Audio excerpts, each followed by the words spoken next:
Look around you. People are talking about World War III. Oh, Iran, the USA, everything is Israel's fault. They're talking about World War III like it's some future event, like it's going to involve tanks and bullets and guns and distant borders. But look, man,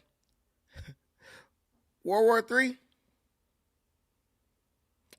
it's a truth that nobody really wants to say out loud. Not even me sometimes. But the reality is that for Black Americans, World War III has already been fought and lost. Now, a lot of people are not going to like that. Brandon, you always hating, you a coon, you always hating on black folks. You don't never say nothing good about black folks. I mean, my question is, what is there good to say about us? You speak to me as if I'm not one of you, as if I haven't lived through it and experienced the same things that you've experienced. War isn't something that's all about guns and bullets. It's about resources, land, probably the most important. But I think there's something even more important: vision. Do you know what that means? Do you understand it? Have you embraced it? We lost World War III not because we weren't tough, not because we weren't resilient, not because we weren't athletic enough. I mean, damn, can't nobody beat us in a foot race. That's not even a question. We lost because we entered the greatest era of modern human history, the greatest era that is characterized by unprecedented competition with no goals, no cohesive strategy, and zero plan to work out our own sovereignty. Now, when I say sovereignty, I don't mean sovereignty like a crazy ass Moorish to do with the weird shit on his head would say. I mean sovereignty of thought, sovereignty of goals, sovereignty of ambition. What do we want? When do we want it, and how are we going to get it, even if nobody on earth wants us to have it? See, that's why you have such a huge issue with the players in today's global theater. You have an issue with you love Iran, which I don't care about that. You hate Israel, which I don't care about that either. You despise America, but what are the reasons for that? Because it's not really about what you're doing. It's about why you're doing it. See, when we talk about why black folks hate or love, it's a very touchy subject. Because being black, I know that usually the reasons we give for doing a certain thing or operating in a certain way are usually not the real reasons. Why do you have a problem with Israel and America, but you love Iran? It's not because the Jews are responsible for every major catastrophe in human history. The Jews ran the slave trade. That's not why. The real reason is United States of America and Israel with the Jews are the epitome of global success and dominance. When you think about a Jewish person, you think about money. When you think about the United States of America, you think about unprecedented success as a nation, and maybe even the greatest nation to ever grace the face of the earth. When you think about Iran, you think about a outmatched underdog who is doing their best to retain sovereignty and autonomy in a world where everyone's against them. You see an underdog. And because we've been trained to do so in America, we always root for the underdog. Remember the Titans, the movie Rudy, every damn boxing movie, Rocky, you name it. We love rooting for an underdog. The only problem is, though you may love to root for an underdog, you are not an underdog. though you see yourselves, black folks, as an oppressed group doing their best to survive in a world with unbridled oppression where the white man is holding you back every time you try to take a step forward, unfortunately for you, the rest of the world just simply does not see you as that. The rest of the world looks at you as a group of people who has an extremely fortunate circumstance that you've been born into. Your proximity to wealth, the riches of America, your access to American resources is something that the rest of the world envies. There isn't a member of the IRGC who right now wouldn't trade places with you. At the minute he gets here and you get there, he ain't going to get on the internet to complain about how you're being mistreated. He's going to go get a job, make money, and begin to build wealth for his family. Why aren't you doing that? People just don't understand that while other groups play chess, they move to take position on the board, Black America is just stagnant, trying to find a way to present ourselves as the victim, trying to find ourselves within other groups and within situations and current events that have nothing to do with us. What the hell do you care about Iran? I don't, not really. Only way I will care is if they launch a bomb over here and actually hit us. Then I'll roll over and lift my head up to see who's that rustling around in the front yard. But we love to pretend. We love the theater. We love a good vaudeville or a minstrel. And that's exactly what it seems Black people have become when it comes to the international stage. Other groups are securing themselves for the next century of power. Instead of doing the same, Black folks have been led into a decorative cul-de-sac, you know what that is, of symbolism and feel-good moments that don't pay the bills or protect the borders of our own communities. We're a nation within a nation, currently drifting at sea with no compass. If you don't have a plan, you're simply a part of someone else's. And right now, we are the footnote in a story being written by people who don't even look like us. I said what I said. Let's get into this. What's up, y'all? I see y'all in here. I was trying to do my little monologue. But yeah, this a lot of people not gonna like this. And if it keeps you in the purgatory of low views, I mean, I was one of the guys, I had the big views, 200 people, 300 people watching every episode.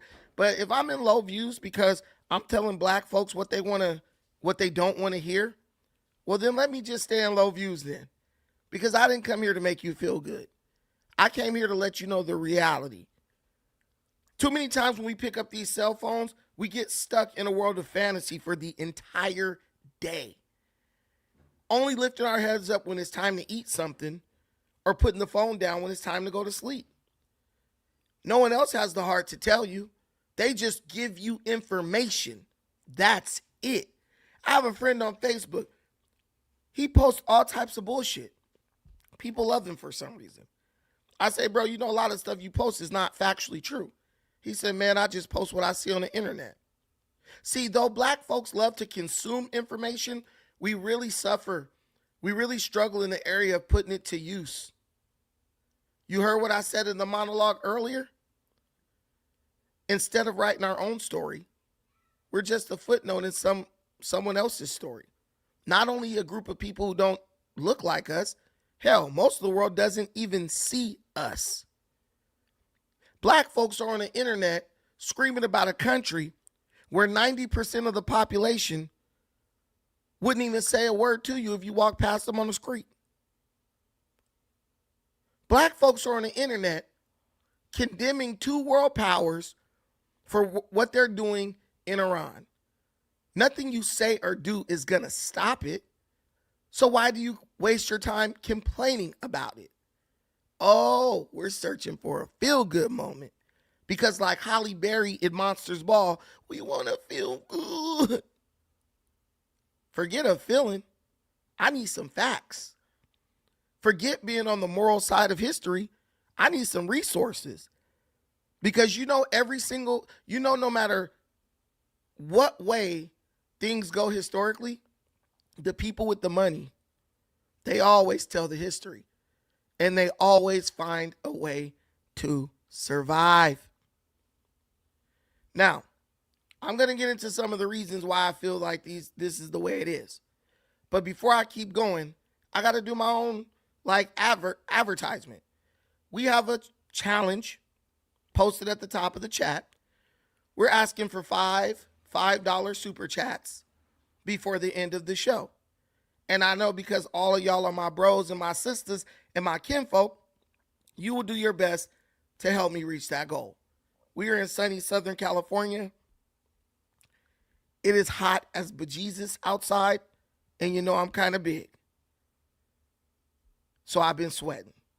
But I still made it here to be with you, and you made it here to be with me. Like Biggie Smalls said in the song Sky is the Limit, you could have been anywhere in the world tonight, but you're here with me. I never seen it broke as me. No, I'm just kidding. Let me stop quoting Biggie. And just like that on cue, the lovely lady of the house and of the evening brings the fan in because it's hot. We ain't turned on no type of AC or nothing like that. We old school. We throw on fans because that's just how we do. You know what I'm saying? How many of y'all still sleep with the fan on? If you sleep with a fan on, you get them. You're probably going to die early too. But it is what it is. But if you do not have the ability to send a super chat, there's also pinned to the top of the chat, Cash App available and PayPal. And because I don't know what the hell they're doing with my account, if you send a Cash App, you're probably going to be buying me dinner tonight because I have no money that I have access to right now. Ryan, have you seen that black card? I lost my damn debit card. I don't know where it is. Now you guys know all my business. I don't know where my little LBC debit card is. Damn. Okay, thank you. Sorry about that. But yeah, so I'm starving unless you guys choose to feed me. So let's talk about this. The first issue that we're really struggling with here is we have this love for a symbolic or a moral victory. I remember when I was playing football, my coach used to be like, sometimes we would lose, very rarely. And you would have people like, look on the bright side, you went out there and played hard. The parents, they're trying to console you, all this type of stuff. And as soon as we would walk off that field into the locker room, my coach would be like, F that. There are no moral victories. It doesn't matter what your parents are telling you. It doesn't matter what the cheerleaders are telling you. You went out there, you didn't work as hard as you should have, and you got your ass kicked. And it's going to happen the same way next week if you don't change something about the way you're thinking. And that's me. I'm just the old fat football coach trying to give black people the kick in the ass that they need to get things going. But we just love a symbolic victory. We prioritize surface level representation or first. Oh, we was the first this. We was the first that. Oh, the first black president. The first female black president. The first blah, blah, blah, blah. We love that shit. But we prioritize it over material and systemic gains, right? While you worried about being the first, other groups of people are securing their economic base in America, and now they will see their first, second, and third before you ever even see a second. I'll give you an example. Look at the presidential elections of old versus the presidential elections of now.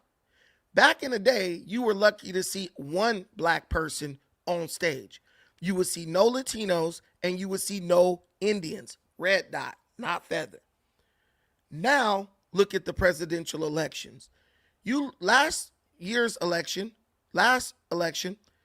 you had, well, not the last one with Joe Biden. That was pretty much Trump and Biden.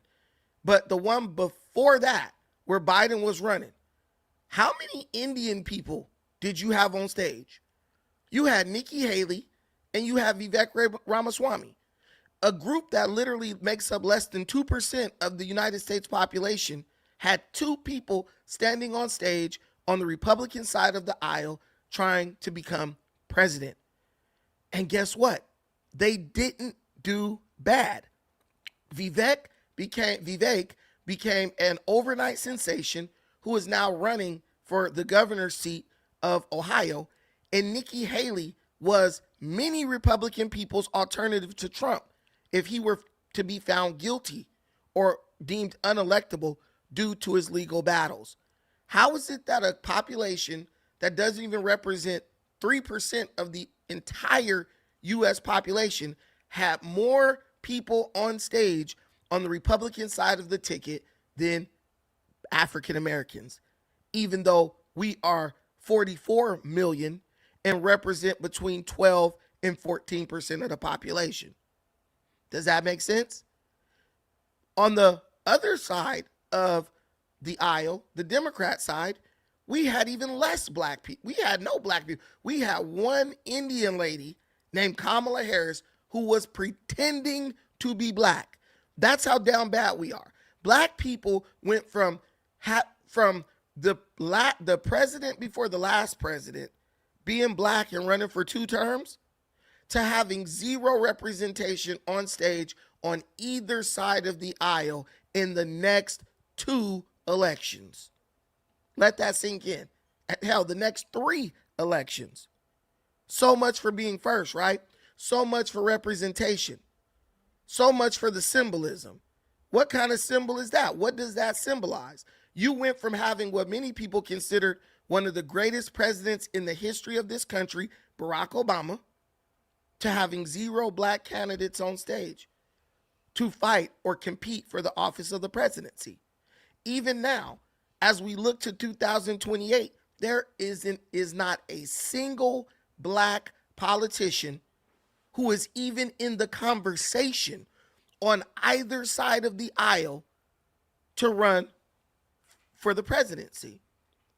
But this is what symbolism gets you. Here's the difference. Oh, wait, don't even let me get started about Latinos. Latinos got 3-4 people every time now.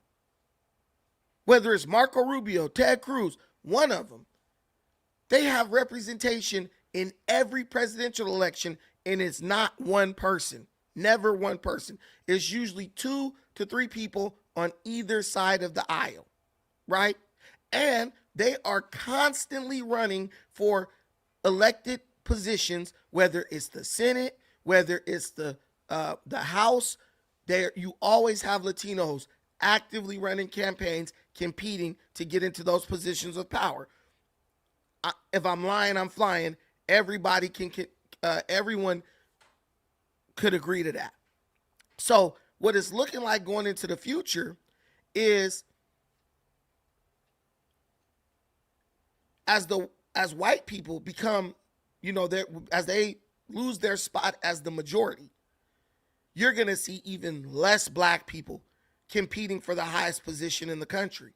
Because even now, if you look at the politicians that we have in Congress, if you look at who is sitting in those seats and the things they're doing, they're either getting pushed out of elected positions, Jamal Bowman, Cori Bush, Nina Turner, just to name a few, Jasmine Crockett, or they behaved in such an ignorant manner or supported such unpopular ideas and policies that no one in America would consider them to be electable. You're already seeing it.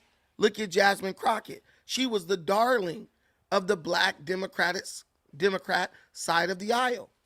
They got rid of her like nothing. They replaced Jasmine Crockett with a man who believes there's like 25 different genders. They replaced her with a man who thinks that transgender children are made in God's image and that God loves them more than everyone else. We're down bad. We'll literally celebrate the appointment of a black official to a high-ranking position even when their policies or their track record don't align with or actively harm the interest or the economic interest of the black community. That's what we do.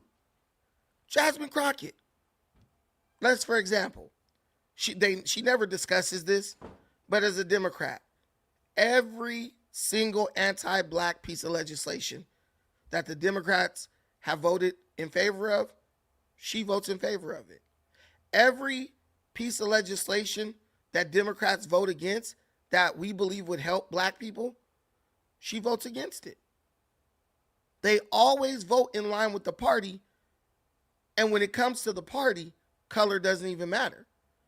If there was a bill that reached Congress and it was like, yo, we're voting for reparations, and the Democrat Party said, well, we ain't gonna vote for this. This is a no vote.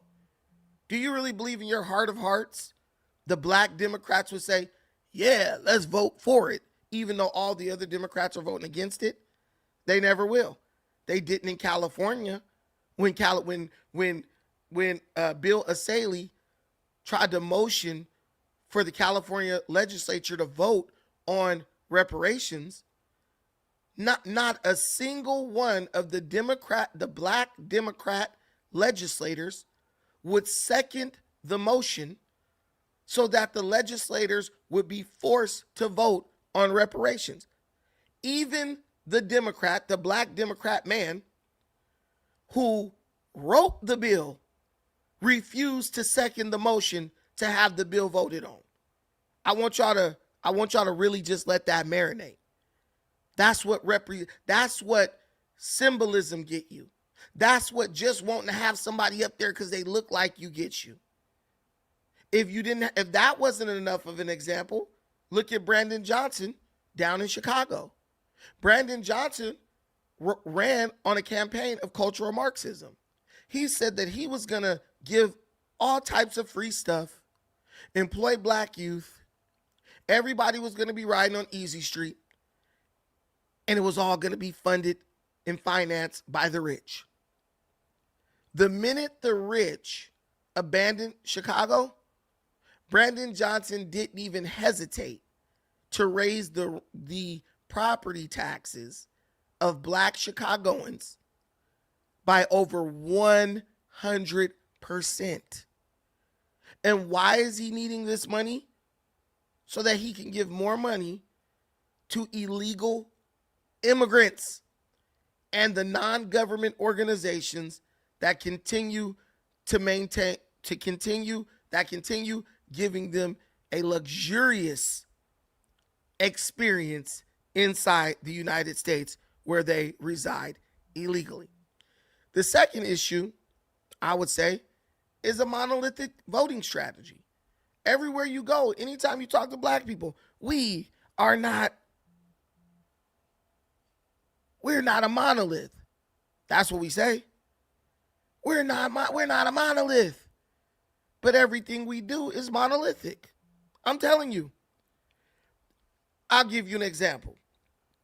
Right now, black people are on this big old thing where they hate Israel, they hate America, but they love Iran.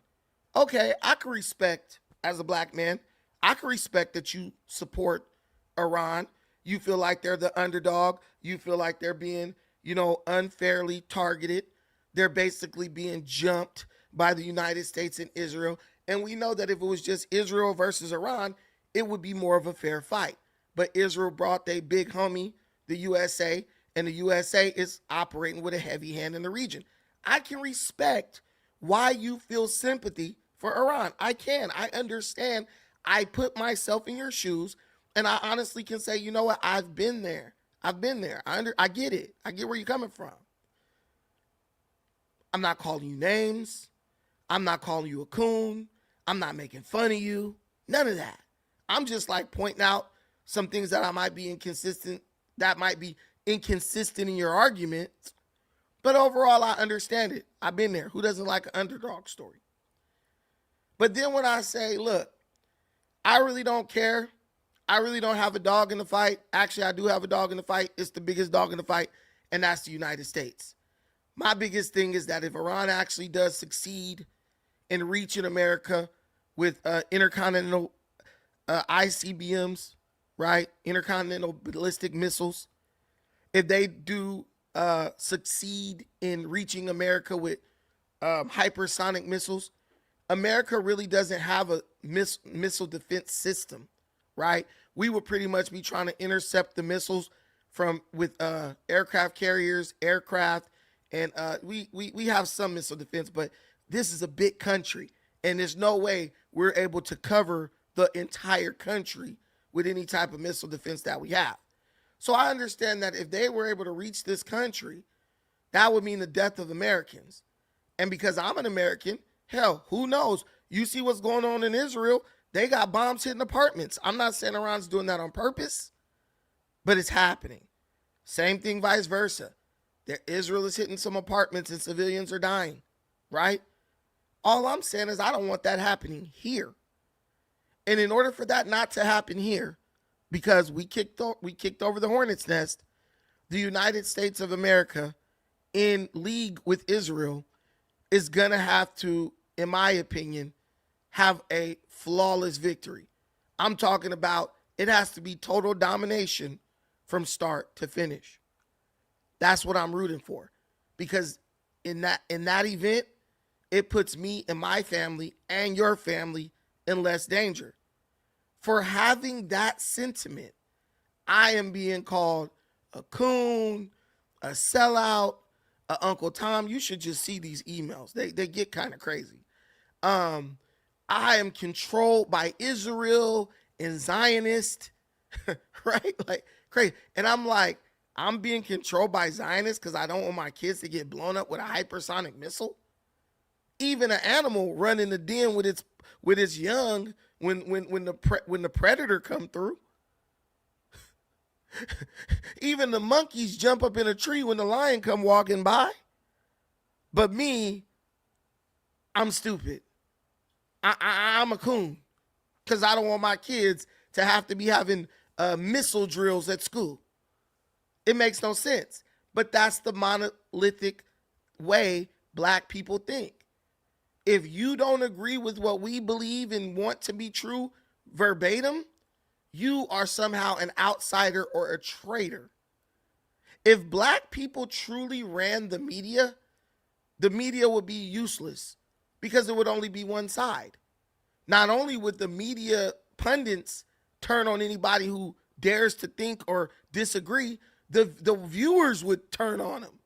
And then everybody would just say, you know what, let me just capitulate and tell these people what they want to hear, because if I don't, they're gonna go off on me, right? Literally, we give away political leverage. We guarantee our allegiance to one side from the very beginning without sitting back just waiting to see how things develop. We really have no demands. We really have no expectation. We don't have any concept of quid pro quo. And we don't have an agenda that demands a return on what we're giving. I would tell you something that's crazy right now. Donald Trump, I would say, is in a very tough position. I want you to listen to me. Don't leave. Don't go check the mail. Listen to me so you can understand the way I think, because that's what we also do. We don't take the time to understand how people think and what they have to say. That's why a lot of y'all kids be mad at y'all, because you don't even listen to them. You just jump and shut them down. Listen to me. Do you realize what a powerful position Black America? Sorry about that. Do you realize what a powerful position Black America could be in if we would just for 1 second entertain the idea of selling our vote or our support? I want you to think about that. Do you realize what a powerful position you're really in right now? Just like in 2020, Donald Trump really needs the black vote. He really needs it in the midterms because, according to all the channels that you watch on TV, a lot of political analysts, the Republicans are on track to lose in the midterm. People are saying the unpopularity of the war, the ICE activity they believe that's gonna turn Hispanics against Trump. They believe that the unpopularity of the war is gonna turn independents against Trump and the Republicans. And obviously, the woke radical leftists, they're already going against Trump, period. But did you know that if Trump got like 60 to 70% of the black vote in the midterms, that would secure victory, and Republicans would win by a landslide. Now, I'm not saying just go throw your vote at the Republican Party. That's not what I'm saying. I know that's what you want to hear, but that's not what I'm saying. What I'm saying is, instead of worrying about what's going on in Iran and sitting up trying to cry and bellyache for a group of people who we wouldn't even miss a day of work for, why aren't we reaching out to Washington, attempting to sell our midterm vote in exchange for something for ourselves or in exchange for something for our children? That's my question. You black just like me. So I know if I have things that I would like to see happen, if I have things I want to see happen in our community, I know that you have things that you would like to see happen in our community. Why aren't we at the table right now doing what the Jewish people did, doing what the Indian people did, doing what the Latino people did, doing what the white folks did? Why aren't we at the table right now negotiating with our president and Republicans, seeing exactly what they're willing to offer us in exchange for our vote? I bet you, the way Trump wants to keep the House and the Senate, the way bro want to keep that majority in Congress, I bet you Trump would be talking about some reparations right now if we went as a block together and said, hey, give us a little something, give us a little step in the right direction for reparations, give us a little motion on reparations, right? And we'll give you our vote for the midterm. We promise you 90% of the black vote in the midterm. But before we give it to you, you got to put something right now in writing.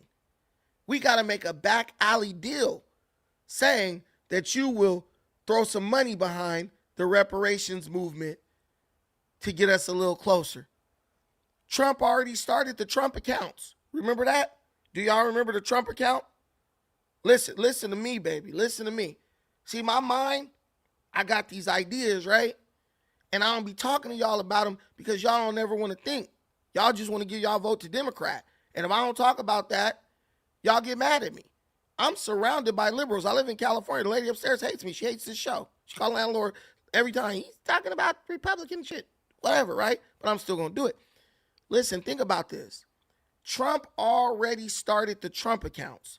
I don't know if you went and registered for the Trump account for your kid, but you should, because not only is the government going to put some seed money in there, $1,000, private companies have already promised and committed to putting money in those Trump accounts for the kids who have a Trump account. So if your kid who doesn't have a Trump account, go register for your Trump account. They're missing money that will be automatically invested into the stock market. It'll follow. It'll track the S&P 500 and different index funds that are year in and year out successful, building wealth for your child from the get-go, right? You could go to Trump right now and say, look, if you put $20,000 in every African-American child's Trump account, which by the time they 18, that's going to be some millions, we will give you 60 or 70% of the black vote. You don't say that on TV, right? Because if you notice, when the other groups go argue and get what they get, you don't never hear the news reporting about it because they keep that on the hush hush. But you get the president to make up some way where African Americans can get a little bit more money put on their Trump account in their kids' Trump account in exchange for your vote. Do you think he would say no to that right now? He needs you. He needs as much help as he can get. But instead, what you're going to do, you're going to give your vote to the Democrat Party, and they're going to say, yes, we got the House. We got the Senate. And the minute they do, they're going to stop funding for ICE and DHS. They're going to try to overturn any roadblocks to immigration that Trump has put there. And you're going to sit and watch as the group that you voted for betrays you and opens the borders back up and allows illegal immigrants to flood into this country, totally wiping out your vote. I'm telling you, the Democrats know exactly what they want to do. When they get power, bro, and say Trump or say the Republicans don't win the next election, the Democrats are going to eliminate the filibuster. They're going to open up the borders like Joe Biden did. Remember, Joe Biden opened the borders. Like, this is not something where you could say they would never do that. They did it. Joe Biden opened the borders, allowed 20 million illegal immigrants to come in, and not a single Democrat politician said anything about it. No, not Jasmine Crockett, not Al Green. No black Democrat took the time to say, wait a minute, y'all. Unprecedented, unbridled illegal immigration disproportionately impacts African Americans in a negative way. None of them said that. Even though the person who conducted the study that proved that was a black president by the name of Barack Obama in 2010. Barack Obama did that study. He did the study that said that illegal immigration has a disproportionately negative impact on black America because they come into the country and they compete with blacks for unskilled labor jobs. We know that. Why all of a sudden you have black Americans just 20 years later voting, not even 20 years later, voting for the Democrats who are like, you know what we need to do? We need to let 20 million illegal immigrants into the country. They know that that directly hurts you. They know that. In my opinion, they are systematically eliminating black people from the Democrat Party and replacing them with Hispanics. Every time you see a Democrat lose their seat, it is a black Democrat. Every time. Look at Jamal Bowman. Look at Nina Turner. Look at Fannie Willis. Look at Cori Bush. Look at Jasmine Crockett. And who put Jasmine Crockett out of her seat? I'll wait. Look at this. Look. I want you to see. Look what this woman says. And it's a black woman. What a loser. Immigration does not hurt educated black people. Shut up. Is that what I said? I thought I said that Barack Obama's 2010 study showed that illegal immigration hurts black people who work in unskilled labor jobs, which is, guess what? The majority of black people. But because black people are so individualistic, all this woman is worried about is, well, it doesn't hurt black people with education. But it does. It does. See, that's what the mayor of Long Beach thought. He thinks. He's over here. He's a black dude. His name's Rex Richardson. He's like, get ICE out. He hung a banner on City Hall. And we got a big old tall skyscraper for City Hall. He hung a big ass banner up there that was like, ICE out now, right? He doesn't realize that when he goes for re-election, the same Latinos that he's caping for, they're going to get him out of office and replace him with a Latino. They're already talking about it on Reddit. They want him gone. They want him gone. This dude said that Bad Bunny's performance at the Super Bowl was the greatest Super Bowl performance of all time. I messaged his ass, man, you need to stop capping, bro. But he's trying to coon and pander for the Hispanic community. They do have numbers, but they don't all vote. A coalition of blacks and Asians and whites could beat them any day in this city. But instead of appealing to the people who actually want ICE in the city, they want to get rid of illegal, because we got a lot of criminals over here that are illegal because they do crime here and run back to Mexico. Instead of supporting that group, right? He chooses to pander to a group that no matter what he does, they're going to replace him with a Hispanic. Period. Across the board. He's gone. But he still thinks if I just kiss their ass just enough, then it doesn't matter. And that's what black folks are doing. But the comment of this lovely black queen here, I think it proves my point. I said unskilled labor jobs where most black folks work, right?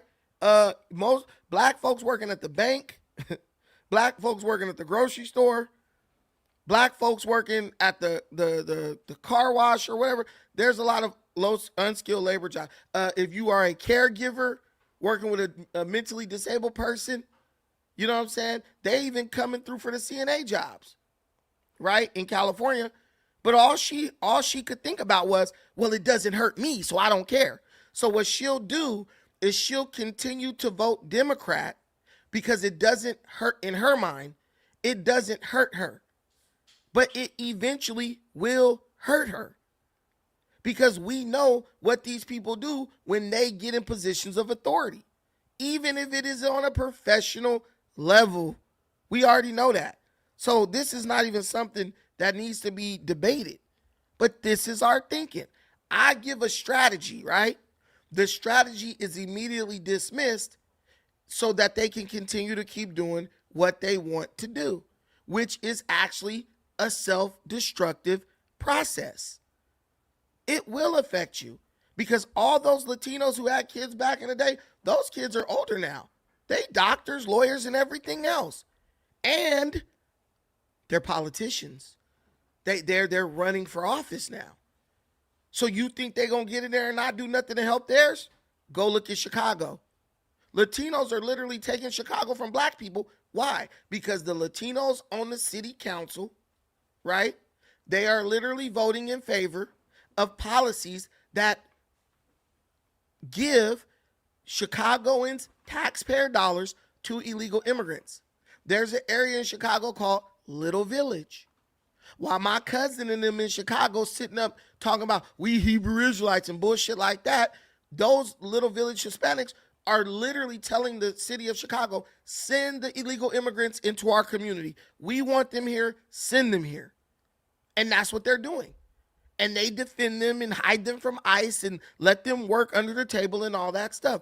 Well, I know that because that's California's Chicago on steroids. Go try to get a warehouse job in Chicago. Go try to get a warehouse job in Chicago. See how that work out for you. I'm not lying. You think I'm lying, but I'm not. I promise you. You may live in a place where right now it's a good amount of blacks, right? But I promise you, give it a couple years. And that same woman who's like, well, it doesn't hurt skilled black labor or black educated people, it will. Because that's what black educated people in California said until it started affecting them. And then they had to go move to Mississippi and shit.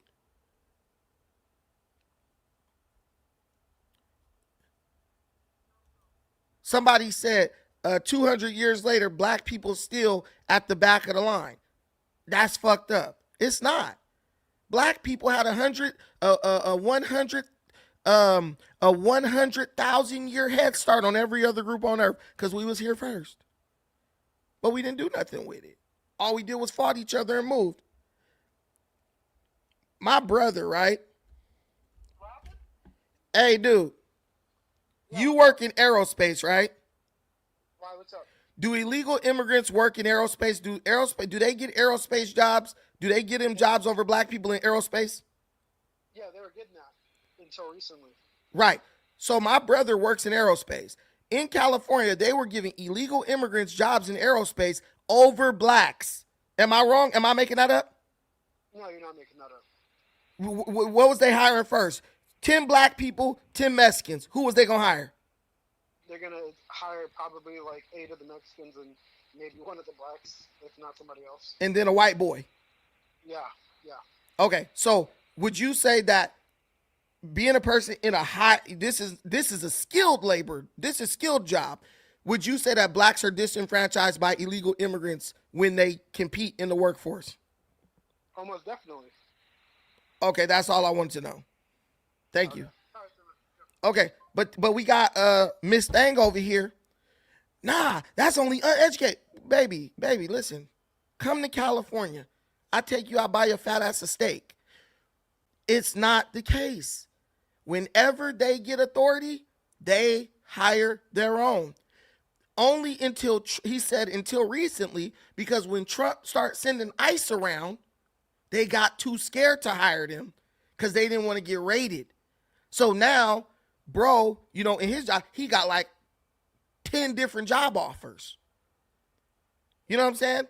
And he works with those aerospace, like SpaceX and all. That's what he does for a living. Different aerospace companies. Bro, I tell you, bro, I'm at an orientation, bro. Or I'm at a hiring thing. And it's illegal immigrants. They about to trust them with shit that's so sensitive. This is like missile stuff. Stuff you work with where you can build a rocket. They about to trust a dude from El Salvador. Don't nobody even know this dude. But they're going to train him how to do the job and give it to him over a black person. He don't even know English. You bro, you go to some of these jobs, bro, they will be in there with Google Translate talking to people that they've hired over blacks who they could just say, hey, John, go take that box and put it over there. They will talk to Pedro on Google Translate, bro, and pay him the same amount they paying you. If I'm lying, I'm flying. I just call my own peoples to prove it. But we don't work like a unit. We don't go to nobody and say, well, this is what we want. And then we complain. We don't tell nobody what we want, but then we complain about everything that we ain't got. How you complaining about what you ain't got when don't nobody even know what you want? But the problem is, there is something that we want. There's something that we want more than anything. And that something is acceptance of other groups. We value that over anything. I used to work in the grocery industry. There's a lot of Hispanics there. Black folks will sell out another black person, talk shit on you, report you to the management. Then they go using the 2 or 3 Spanish words that they learned from the Hispanics, trying to get in good. Oh, Maria brought some tacos. Like, what the fuck? You kissing ass for some shit you could have bought for yourself for $1 on the corner? But that's what we do. That's what we do, man. That's what we do. Now the next thing, because that was a long one, we do this thing where we emotionalize. We emotional moralizing of geopolitics. That's what we're doing right now with the Iran situation. We're placing emotion in a situation where there should be no emotion placed. We encourage America to do what we do in our community. We want America to make political decisions based on how things feel or whether or not things pass the vibe check. Who's nicer, right? Oh, who's on the right side of history? Instead of just cold, hard, strategic interest. Every decision politically should be made based on strategic interest. Hey, look, Iran's blocking the Strait of Hormuz. Black people, well, why are they blocking that? Don't matter. We going to drop a bomb on their ass. They blocking it. We need it unblocked. 1 + 1 is 2. That's it. We going to give them 48 hours to unblock it, or we coming over there to put belt to ass. Black folks want to talk about the struggle of the Native Americans and how many black hostages they released 45 years ago. That's you will never get anywhere politically with that type of thinking. Jewish folks be like, man, the Holocaust, right? But if Germany was like, yo, we gonna send you a couple aircraft carriers to the Strait of Hormuz right now and a couple of fighter jets, Israel gonna be like, bet. They ain't talking about Hitler or the Nazis. They like, Germany sending what? So we can do what? Bet. Send it. Run it. Run it. Oh, 100% check it. They don't care about me or you. They don't just feel. See, check it. You got to take feel out of your sentence. You got to take feel out of your sentence. Fuck feelings. They feel slavery. No. Slavery was in their strategic interest. Getting somebody to work for free versus having to pay somebody, that is in your strategic interest. If you had a slave right now where you could go send him to work a job and make money, and when he... Who's that? Who is that?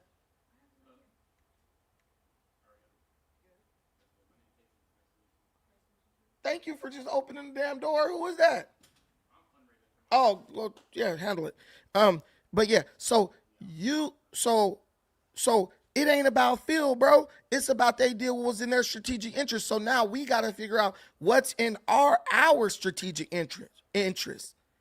We got problems at home, black folks, but we over here talking about Iran. We got our kids getting slaughtered in the streets of Chicago and every major city across America. But we over here worried about some people getting slaughtered in Iran. Bro, you got your own war that you fighting at home amongst yourselves to worry about. But I'm the one who doesn't get it. It ain't about Phil. It's about real. What's really happening? We all get it. We all know these things. I'm not telling you something that's new. You know this stuff. All the other stuff is just how you distract yourself from the problems in your own community. You can feel good if you pretend to get on the internet, if you get on the internet and pretend to care about Iran. Well, at least I did the morally right thing. What? That's BS.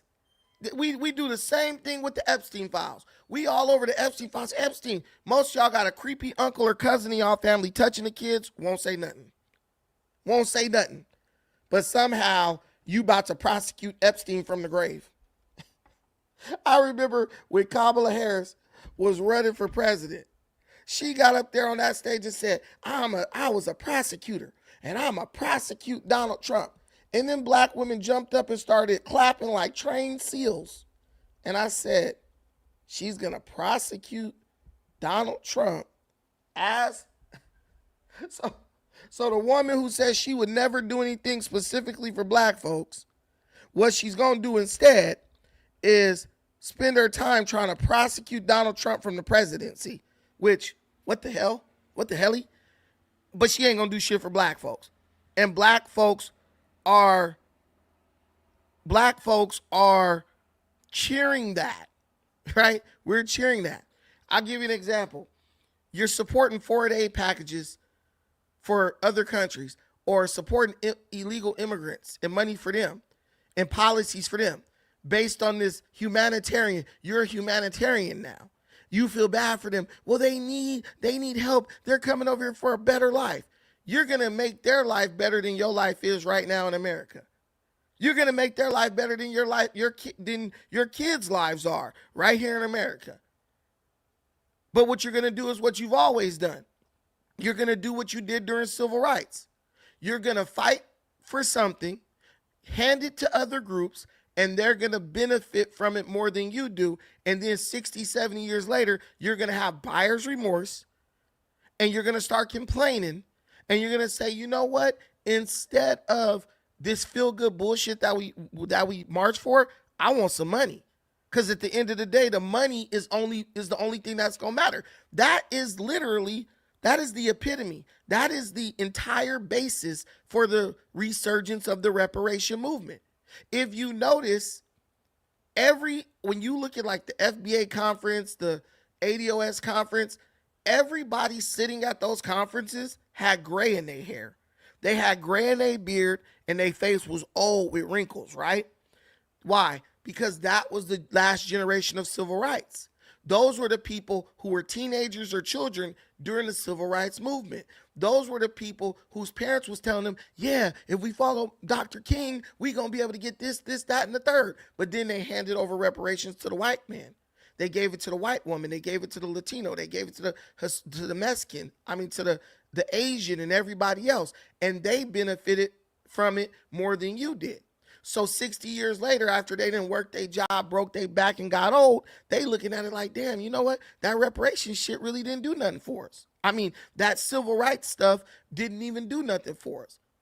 I need me some money. Because now that I'm old, I know what I want to do with the money. I know that money talks and bullshit walk. But when they were young and they were bright-eyed and bushy-tailed, all the symbolism, it meant something to them. It gave them a fuzzy feeling on the inside. Ooh, and they bought into it. They bought into it, right? The last thing we struggle with is we got this savior complex. We're waiting for a single person, some charismatic leader, or a specific government program to save our community instead of practicing self-reliance in a local way, right? We perfect example. We cheered for Jasmine Crockett. She's a fighter. Girl, I heard these heifers. They was all up in the nail shop.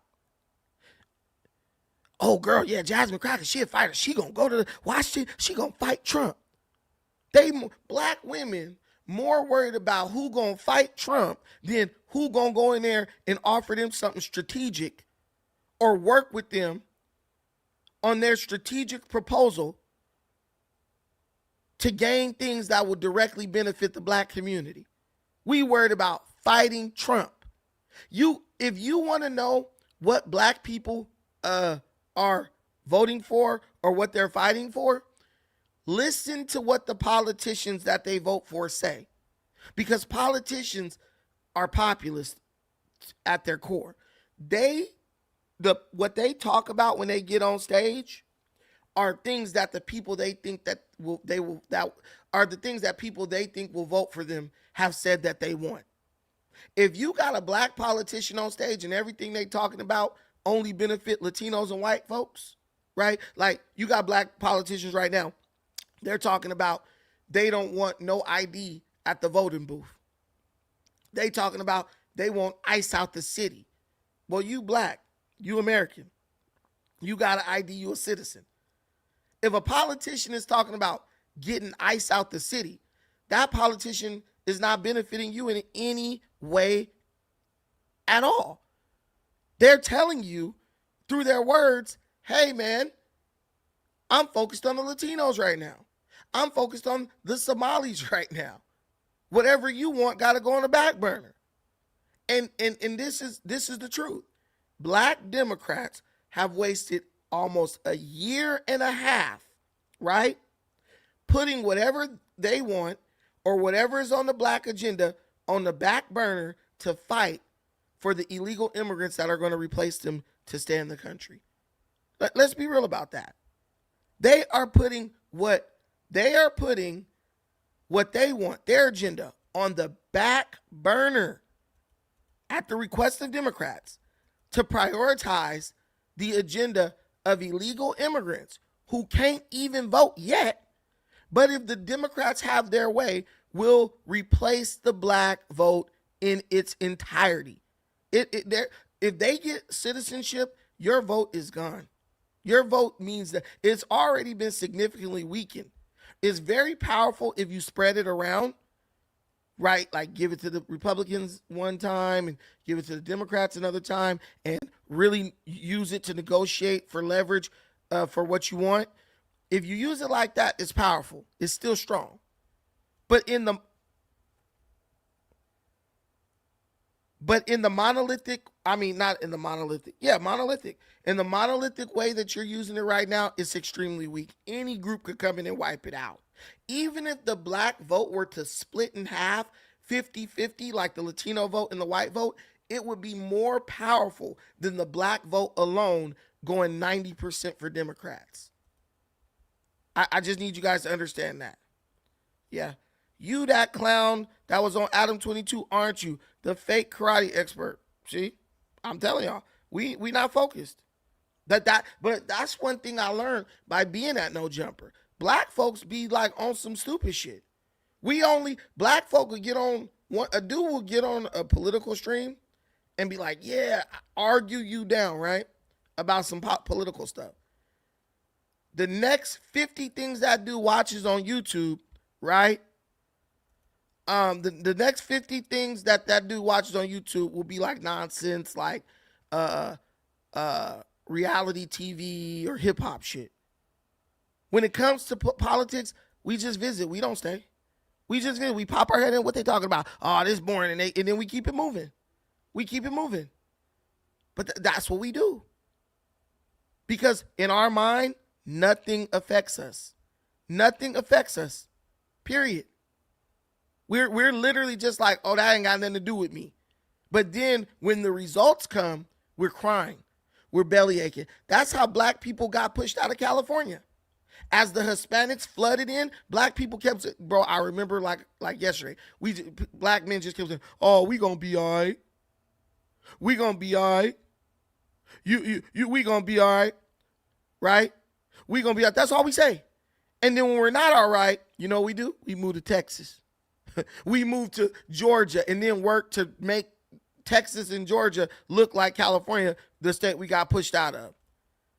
Juggernaut 44 said, you know you continue to sound like Tariq Nasheed every episode, right, Brandon? Me talking about how Hispanic immigrants disenfranchise black unskilled labor in America is sounding like Tariq Nasheed. This is us. We don't listen. We don't listen with our ears. We listen with our feelings.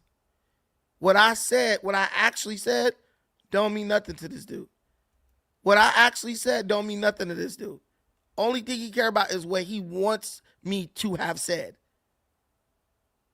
I'm sounding like Tariq. No, I don't sound like Tariq. Tariq could be cracking jokes, making fun of you, and then let a couple of African actors get up to talk shit to you and crack jokes on you, and then he leaves and goes and does his thing. No, I've given you strategy. You know what? I've done something I don't see any black political commentator do. I literally gave you a strategy that could work if you implemented it. I've given you a solution if you dared to implement it. But being dismissive. Juggernaut 44 will rather dismiss what I'm saying as Tariq Nasheed talking points than actually think about what I'm saying. I mean, I have no power, or control over that. I really can't, you gonna believe what you're gonna believe.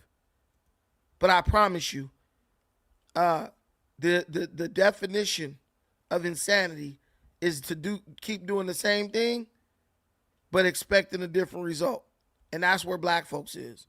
We doing the same damn thing, steady screaming, crying, and complaining about the results. And like my granny used to tell me, it's going to tell on you before you tell on it, man. It's going to tell on you before you tell on it. And it's telling on us. Why do you have black people who are prominent in the political space? Roland Martin, Simone Sanders. Why do you have them fighting tooth and nail to keep illegal immigrants, or to keep people from having to show ID in the country before they vote? I mean, I'm being real with you. Why do you have black Democrats who know that illegal immigration and the Latino vote is slowly but surely making the black vote powerless? Why do you have these people fighting to keep people from having to show ID when they go to the voter booth? It doesn't make any sense. And do you see black people writing letters or making phone calls to the black politicians saying, wait a minute. You know that illegals voting in elections, it disenfranchises black people the most, right? Why are you voting so that so that people don't have to show ID when they go vote? Why are you voting for open borders? Why are you supporting policies that make it easy for illegal immigrants to come in this country? Do you see black people doing that? No. You know why? Because black folks gonna be all right. But but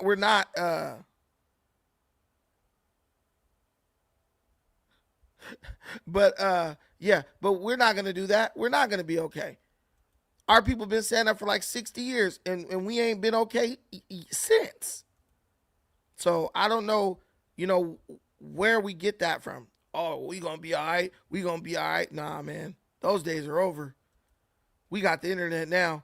You can literally pick up your phone and watch yourself gradually lose power day by day. You can watch yourself gradually lose power day by day looking on the internet. I promise you. I promise you. But I want to play this clip of Simone Sanders talking about how the Democrats fell into a trap by saying that they agree that there needs to be voter ID. A black woman is saying requiring voter ID or saying you want voter ID for someone to vote in this country is a trap. Make that make sense. Interesting. I have been warning about this for weeks, and now here we are. In trying to oppose the SAVE Act, Democrats have actually backed themselves into a corner, and now we're potentially staring down a vote on a national voter ID bill. Let me ask a very simple question. Since when is the Democratic Party for voter ID? Because let's be very clear about what is actually happening. The Save America Act is not about voter ID. It is about requiring proof of citizenship, talking passports, birth certificates. Some of these are papers that millions of eligible Americans do not have access to. Oh, and if you are... You telling me that there's a black person on earth. You're telling me that there's a black person on earth who doesn't have a birth certificate or a social security number or ID? It's a lie. We get pulled over more disproportionately, not more than anybody, but if you do it per capita, we get pulled over by the cops more than anybody. So we got our identification on us. We got the registration and everything else. So who is Simone talking about? Married woman who has changed your last name? Well, good luck. This is a completely different standard. But instead of forcing that distinction, instead of solely having that conversation, the conversation has now collapsed into, do you support voter ID or not? And that, folks, is a trap. Because the argument for voter ID is actually built on a premise that does not hold up. People are not showing up to the polls pretending to be someone else in droves. That's actually not a widespread problem. We already verify identity in multiple ways throughout the country. Signature matching, right? Flawed, but a way to verify. Voter files, database checks. I mean, in everyday life, you can move money, verify who you are, without pulling out a physical ID. Yeah, but you can't open up that bank without an ID, right? Every day, you could move money without presenting an ID. Yeah, because you move money on your phone. But in order to get in that damn app, you're going to have to have your phone with a fingerprint, or you're going to have to go into the bank so you can set that mobile bank account up. This woman just lies. Every day you can move money without an ID. You can't move money from one bank to another one physically without no ID. You can move money between accounts that have been where you have been verified as the account holder. These people want you to do, they don't want you to have to do something to vote in this country that you got to do just to open a bank account in America. Go to open up that bank account without an ID, right?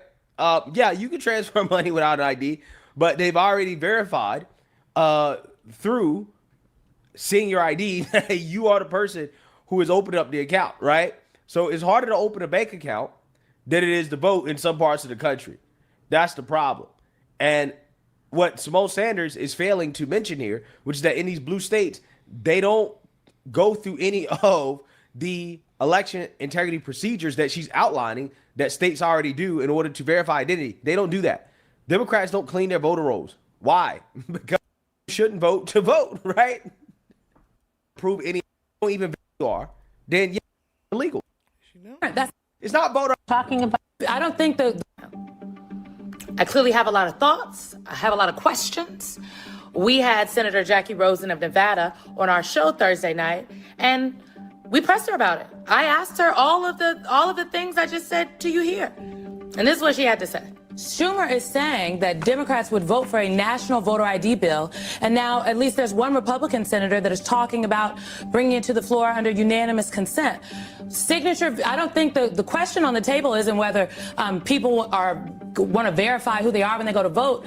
A voter ID is about the fact that Republicans are saying that people are going to vote as other people who they aren't. That's not an issue in America, so why would Democrats support that? You know, I'm not sure what Leader Schumer was talking about, but I can tell you this. I guess we better have a conversation. Seems like Democrats need to have a conversation. Yeah.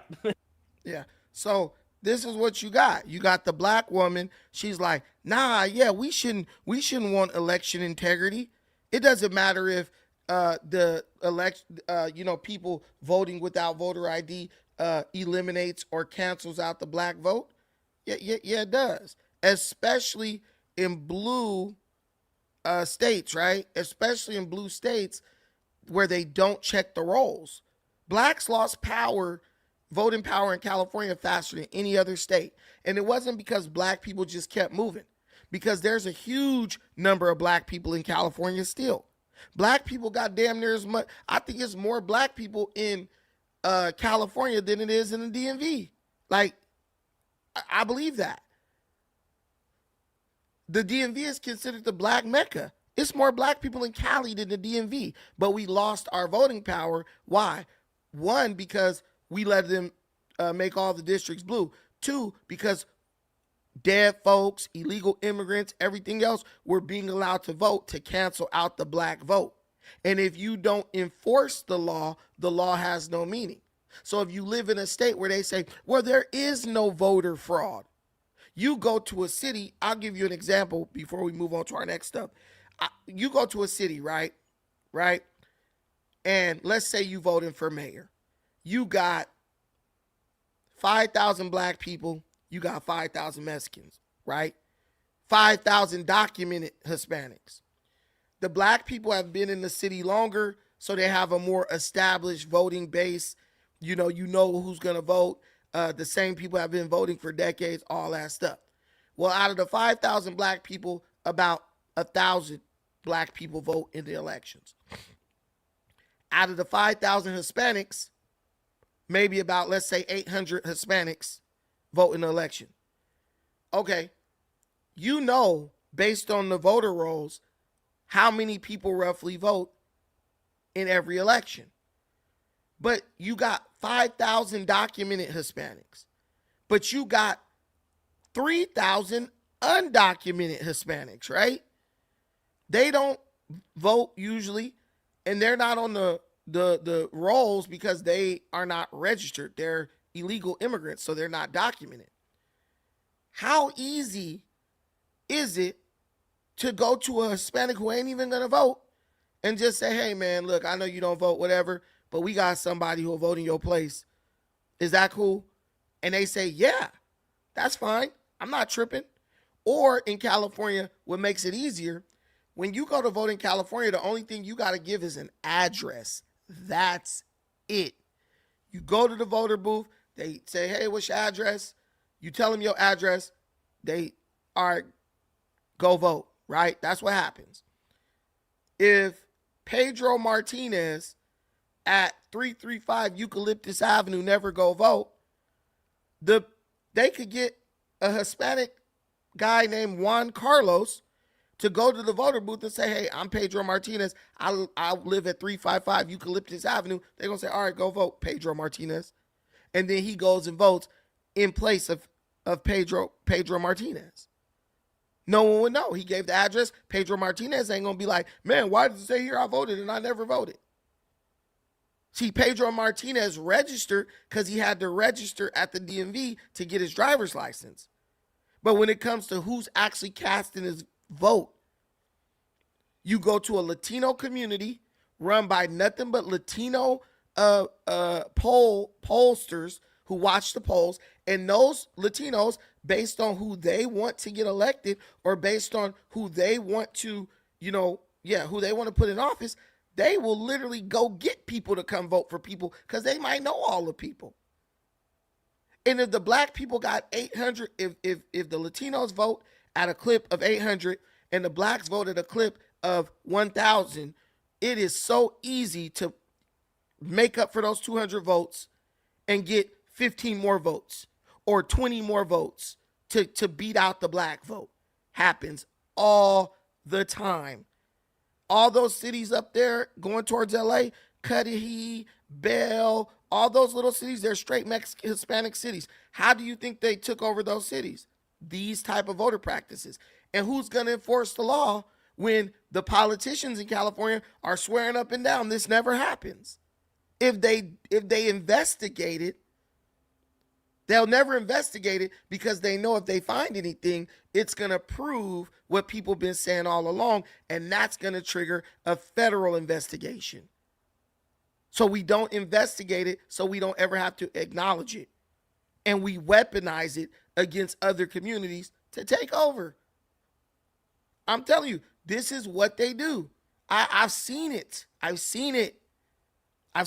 And then I don't know if y'all saw the situation where they was paying people this has been exposed. I don't know if y'all saw this, but this has been exposed.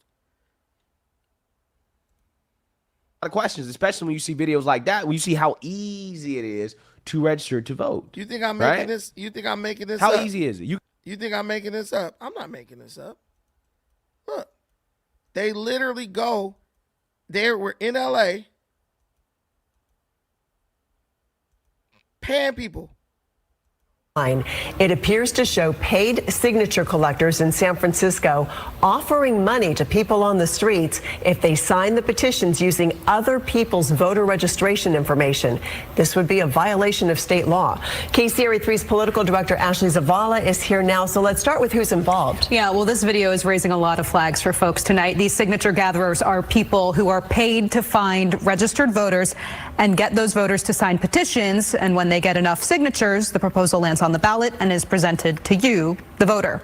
It is against the law for anyone to forge someone else's information, but the man who captured the scene on video tells us that's exactly what has been happening in San Francisco. I get $5 too? Yeah. And what is it? Just sign it. Just sign it? Yeah. You ready now? First name is gonna be. Just sign it. We don't need to tell you what it is. Just sign it. Right? Again, I'm telling you, man. I'm telling People $5 to sign ballot initiative petitions using other people's names and information. Smith shot and posted this video on Monday. What I seen shocked me and surprised me because they was literally coaching people, telling them what name to sign and what address to put down there. And what was more shocking than that is they had that information printed out already on an official document. We've learned the signature collectors in Smith's video were doing so for ballot initiatives backed by billionaires fighting a proposed wealth tax. The measures include proposals to invalidate the tax, require audits, and other tax transparency tools. The campaigns for that are known as Building a Better California and Californians for a More Transparent and Effective Government. Another petition was for a separate campaign for a proposed Retirement and Personal Savings Protection Act. All three campaigns acknowledged their petitions were being carried by these signature gatherers. Today, I spoke with representatives for each campaign. All said they were made aware of the video. They're demanding the firm identify these circulators seen in the video and reject their petitions. Right. So that's it. That's all that's going to happen. These women should be in prison. What they're doing is highly illegal, felonious. They just need to fire those people and reject the petition. Yeah. So when you say, "Oh, this isn't happening," understand it's happening because these people know that the laws are never going to get enforced. So they take a chance. It's like they say, it's better to ask for forgiveness than to ask for permission. But yeah, so that's pretty much it. I mean, I don't have any big, like end moment or anything like that. We know what's going on. Black folks gonna keep complaining, keep dismissing people like me.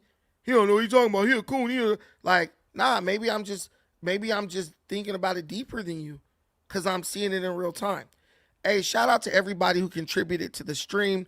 We're almost at our goal. We have a goal of $5 super chats. If you are in a position to do so, if you do not have the super chat feature available to you, at the bottom right hand corner of the screen, of the chat bar, there's also Cash App available and PayPal available. The links are pinned to the top of the chat. Shout out to Testory. Thank you so much for the $5 holler. Love your channel. Keep giving great content. Bless your loved ones, and respect will always support your channel. Thank you so much, and I will always, well, for as long as I'm alive, I will come and give you guys straight truth and facts delivered in a way that you can ingest. We dig a little deeper on this channel. That's the goal. Stacy Magruder, thank you. Why are people saying you got slapped? I have no clue. I never got slapped by anybody, but all right. I don't know. People say all types of things. We just doing the work. Support from my white brother. Amen. What the hell? Wild stuff. So so we got one of the $5 super chats down. We need 4 more. And if you guys feel like helping me reach that goal, I appreciate it. And we're going to keep going because I got some more content that I want to cover. So stay along for the ride. Oh my goodness. Okay, I don't know if you guys remember this, but because the Democrats refuse to fund the Department of Homeland Security, which is causing TSA agents, the people who keep us safe when we go through the airport, is causing TSA agents to not be paid for their work. President Donald Trump promised that if the Democrats did not agree to fund DHS, he would send ICE agents to airports to assist TSA work agents with their job of like screening people as they pass through airport security to get on planes. Well, apparently they thought Trump was joking or something, because now TSA, this was a few days ago. This was about 3 days ago. He said this. And now on Monday, March 23rd, TSA is in airports all across America, and it's not pretty what's happening. They are already arresting folks. People are crying, screaming that this and that is illegal. And like, I don't understand why the Democrats just didn't comply. Why don't they just fund the Department of Homeland Security so it doesn't have to come to this? But I guess, they have their reasons. Now, a lot of people might think that scenes like this help the Democrats. But in my opinion, scenes like this just hurt the Democrats, because it makes it very clear that they are willing to create volatile, potentially violent situations that harm the American people or even illegal immigrants, all in an effort to play politics with a bill, or with a bill that 85% of Americans actually support across all political lines. Show the badge. Where's the badge? Where's your bag? Can someone call 911? Okay. Where's your badge? Can I see? Let me see your badge. Okay. No, can I see your badge? I don't know if that's legitimate. Can I see your badge? But then if he shows the badge, he says, they say, I don't know if that's legitimate. This is illegal. This is illegal. So the arrest is illegal, but the illegal alien who came across the border illegally is not illegal? Make that make sense, guys. You know, y'all know that don't make no damn sense. You see your badge number, sir? What is your name? What is your name? Where's your badge number? I'm supposed to know myself. I'm asking for your badge number, sir. What is your badge number?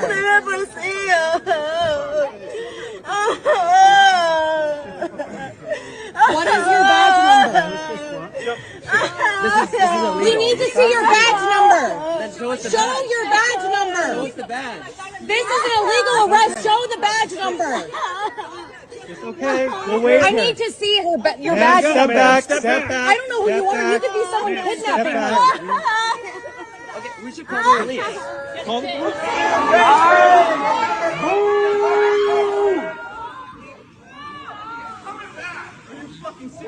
When the pound swings back, it's gonna swing back fucking hard. Before you go.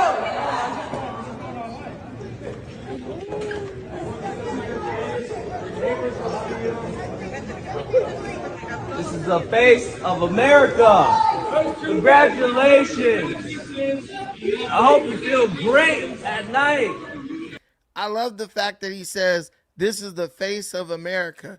It's a bunch of Hispanics in San Francisco mad at a bunch of Hispanic ICE agents who are deporting a Hispanic woman. This is the face of America. We know it's not racism because they all Hispanics. But it's illegal to arrest someone who's coming to the country illegally, and now they're getting deported. I bet you I know one thing. I bet you not a single one of those Hispanic people missed their flight so that they could go fight for that illegal immigrant lady who was getting arrested. It's all theatrics. And if you have a problem with it, blame the Democrats. The Democrats are the ones who won't fund TSA. So now Trump is using ICE, which is a government agency that is actually funded to go in and help them do security. And in the course of them helping with security, if they see somebody illegal, they have the authority to arrest. I appreciate those people for not trying to intervene in a violent manner like the white folks was doing in Minnesota. But I believe Hispanics know that they don't enjoy the same level of privilege as straight out white people. My whole point is this. You can't do what this woman did in Mexico, but it's expected to fly in America. I don't understand why our country is the bad guy for enforcing the laws of the land. It just makes no sense to me. But for some reason, these Hispanic people know good and well they can't do this crap in Mexico or any of those South American countries, but they expect for it to be allowed in America.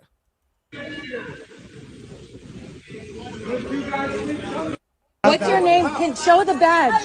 Where's the badge?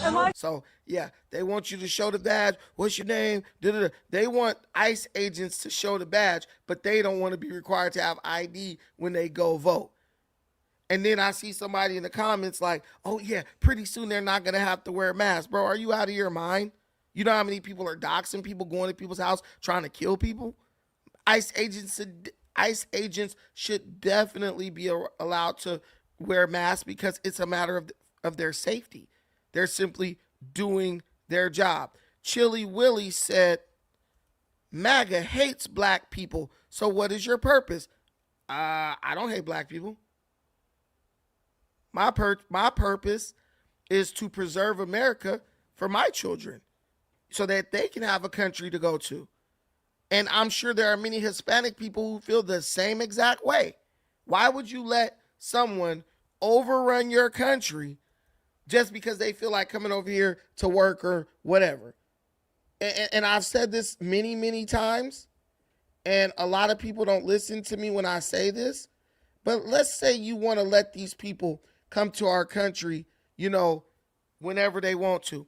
Okay, I'm cool with it, but can I go to their country whenever I want to with no visa, no papers, no nothing, and go work and participate in their economy?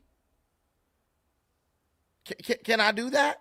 Can I go down to Honduras and say, you know what, I just feel like getting a damn job and living out here permanently? You can't, bro. I don't know if you guys have ever traveled, but you can't just go to another country and stay there with no visa or no ID or nothing.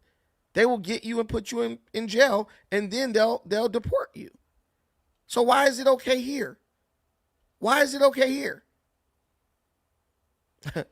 It doesn't make sense. Please don't spam my comments.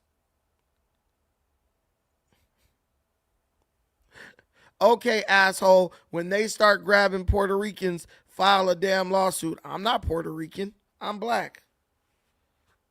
Me no Boricua. Me black. Motherfucker, you are less than 30%. All right, man.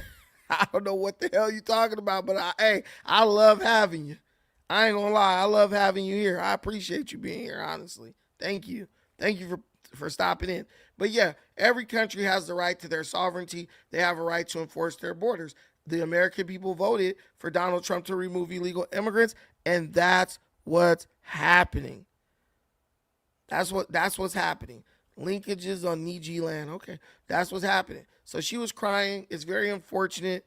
I do feel bad for her a little bit because nobody wants to be just going on a flight somewhere and then they're randomly snatched up. But she knows her legal status. That's the crazy part. She knows her legal status in this country, and she still chose to roll through the airport. I'm sorry, but if I was illegal, my ass would just drive.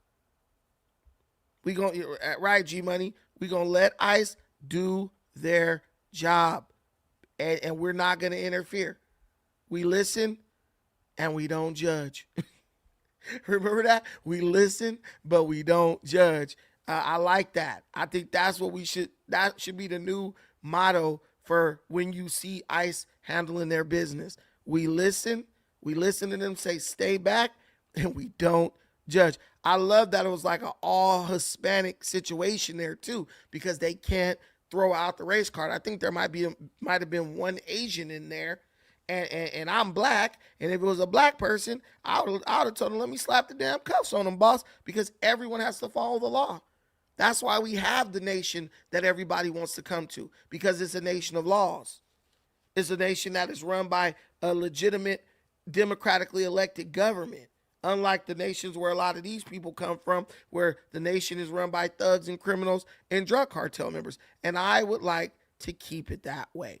But let me know what you think about that in the comments. Guys, please don't forget, we do have the $5 challenge. We are almost there. We have 2 contributions of $5 so far, and we need 3 more to hit our goal. I appreciate you. Thank you in advance for contributing.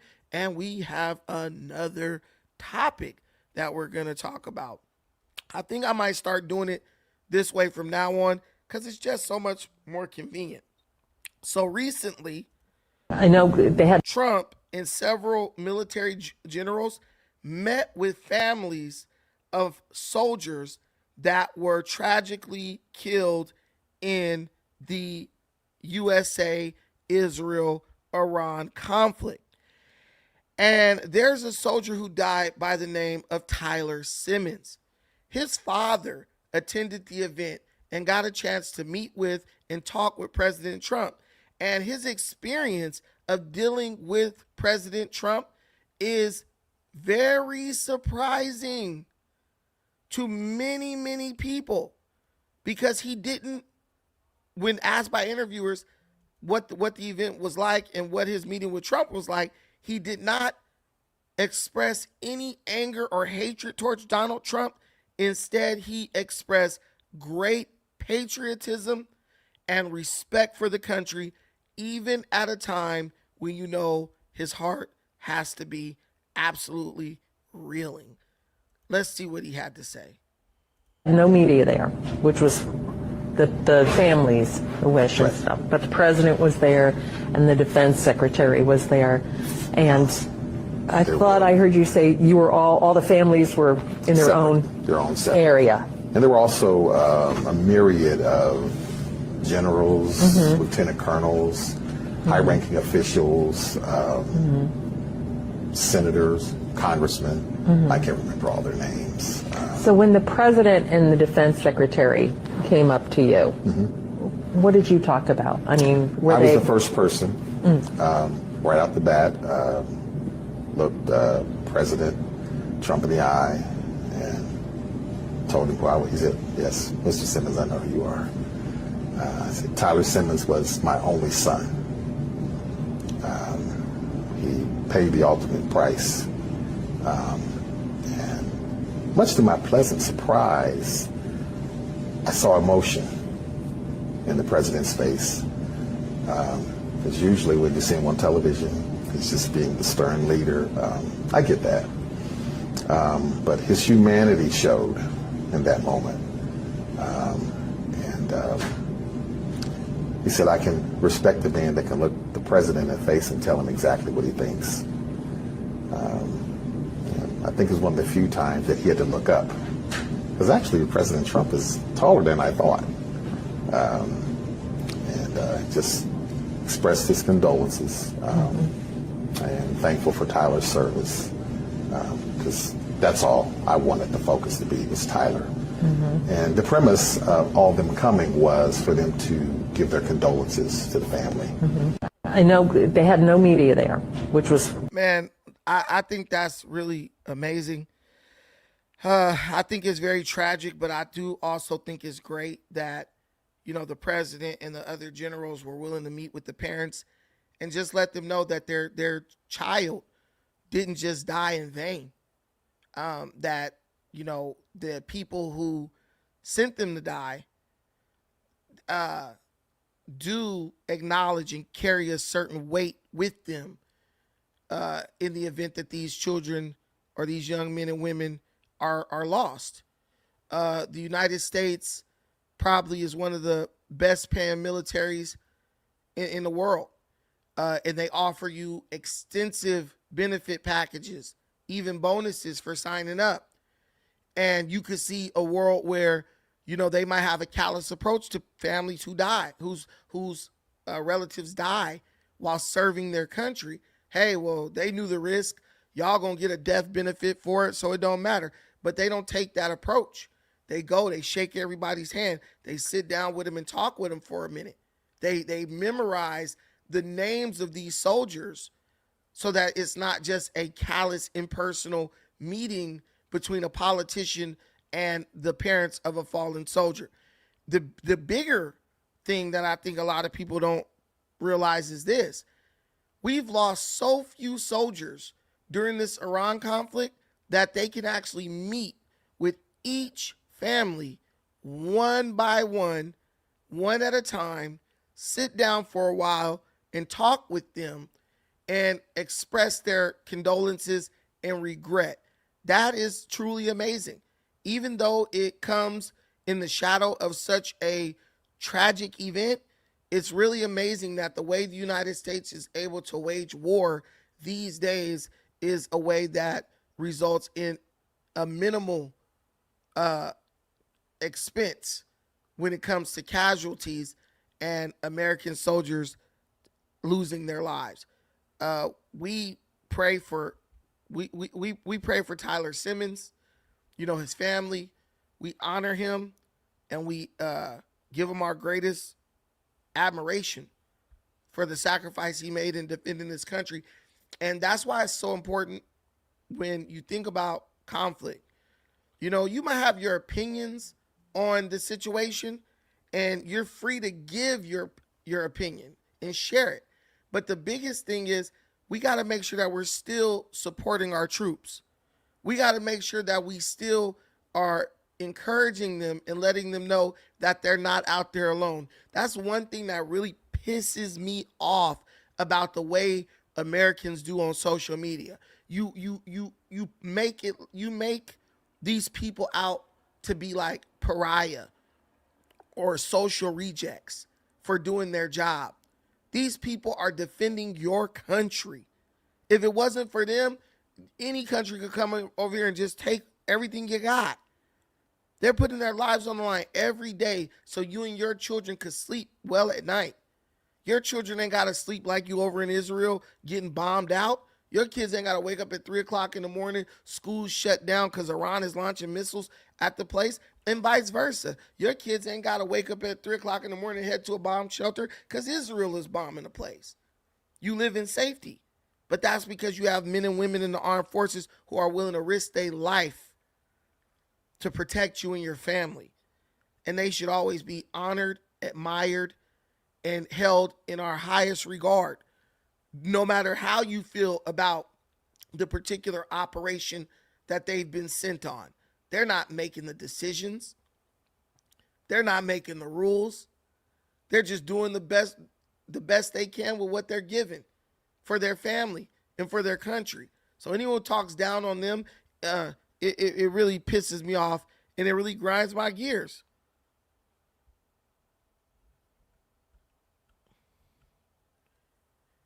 Hey, did Chili Willie send a super chat, or is he just spamming my comments? I'm going to look and see if he sent a super chat. If not, bro, just going to be gone. But yeah, so guys, you know, just show support for the troops. Show love for the troops. Their families are dealing with a lot. A lot of these dudes have kids who depend on them. And like this guy's, like Mr. Simmons said, you know, that was his only son. His legacy is done at the end of that, unless he go start doing some pumping and have another kid. But yeah, he gave everything. He gave as much as his son gave, if not more, because no citizen wants to outlive. I mean, no parent wants to outlive their child. That's every parent's worst nightmare. And unfortunately, he had to. But let me know what you think in the comments. Thank you so much for joining me for that segment. I appreciate it. We have another one. We got another contribution in the Cash App. Appreciate the blessing. Doggone it. I hate when I can't get to the person. Let me see. I'm going to just call him G. Shout out to G for the $5 holler in the Cash App. Thank you, my brother, for supporting the stream. We going up today. We got a couple more. To do.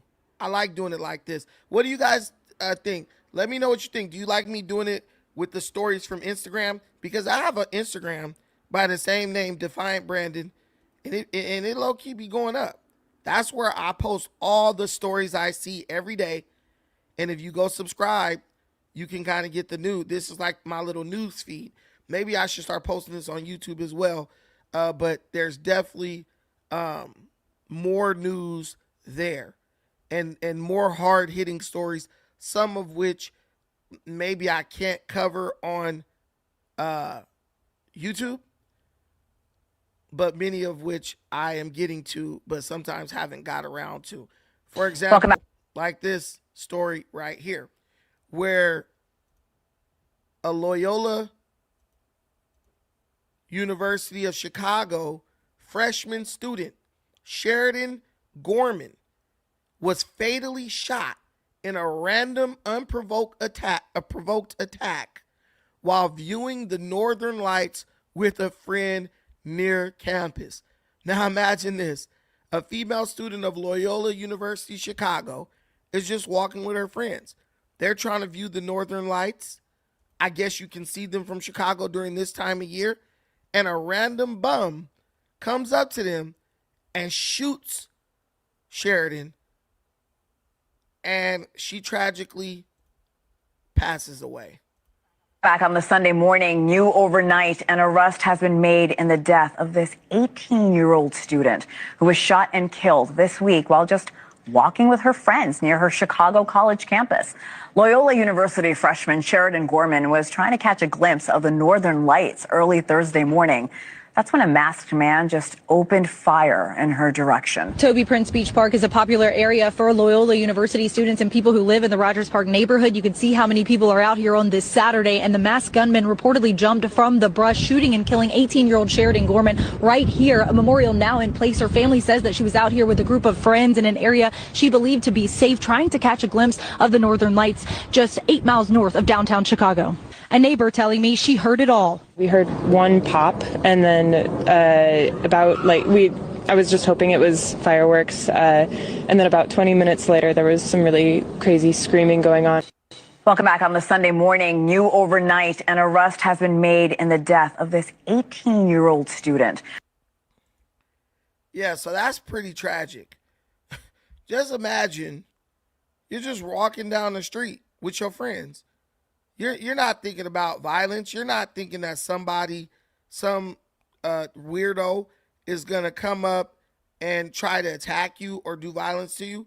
But the next thing you know, you look down and you're dead. See, this is the problem for me with Chicago. Chicago is a tragedy, man. That city is so poorly run. It is a tragedy that someone would have to deal with that in an American city. That is not America. That's not what America stands for. That's not what America is supposed to be. It makes me, as a father whose child is, currently, she's working on her volleyball stuff and she's getting some interest from colleges around the country. And I'm just like, it makes me scared.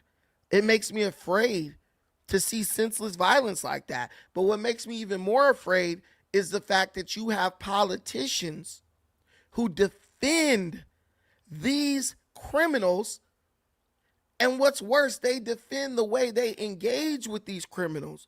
Soft on crime policies, letting these dudes out when they should be locked up for many, many, many years so they can't hurt anybody. I was talking to a friend today, and it was just so sad talking to him because he is a person who is liberal here in California, and he works in a field where you deal with a lot of liberals, right?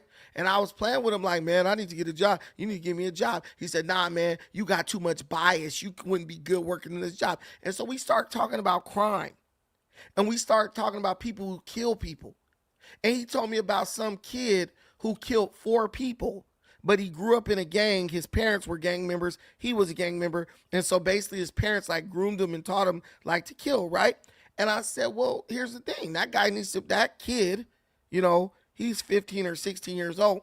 I'm like, he needs to be sitting in jail for a long time. He needs to do basically juvenile life where he won't get out until he's about 24 or 25 years. If he's 15, that'll be a 10-year sentence. He tells me, oh, man, but you don't understand. He didn't know what he was doing wrong. I said, listen, man, everyone knows that killing is wrong. It don't matter what you say. Everyone knows that killing is wrong. And if you arrest a teenager who has been trained to kill, you can't let that guy out in 6 months or let him roam free, because if you do, he's going to go straight back to the hood and he's going to continue his killing spree. It happens time and time again.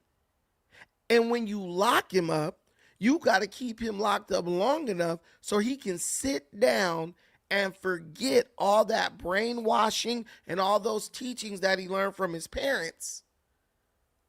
And if he does the hard work, he can re-educate or relearn, or he can unlearn and then relearn what it means to be a human being and operate in civilized society. But the minute you let him out, you have to understand that there's a chance that he is a grave risk to the community. And he's like, but you don't understand. That's the way he's been taught. It's not his fault. But see, what he doesn't understand, and what many liberal people don't understand, is this.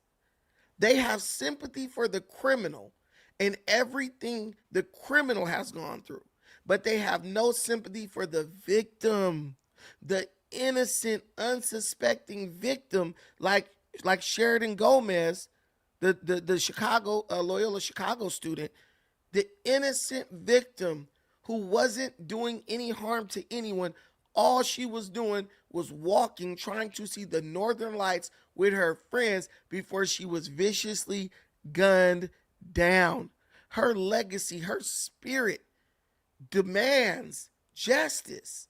And justice can only be served if the aggressor, her killer, spends a significant time in jail so that he can have time to think about what he did to Sheridan Gomez and others if he's potentially killed them, and really work hard to try to change his life.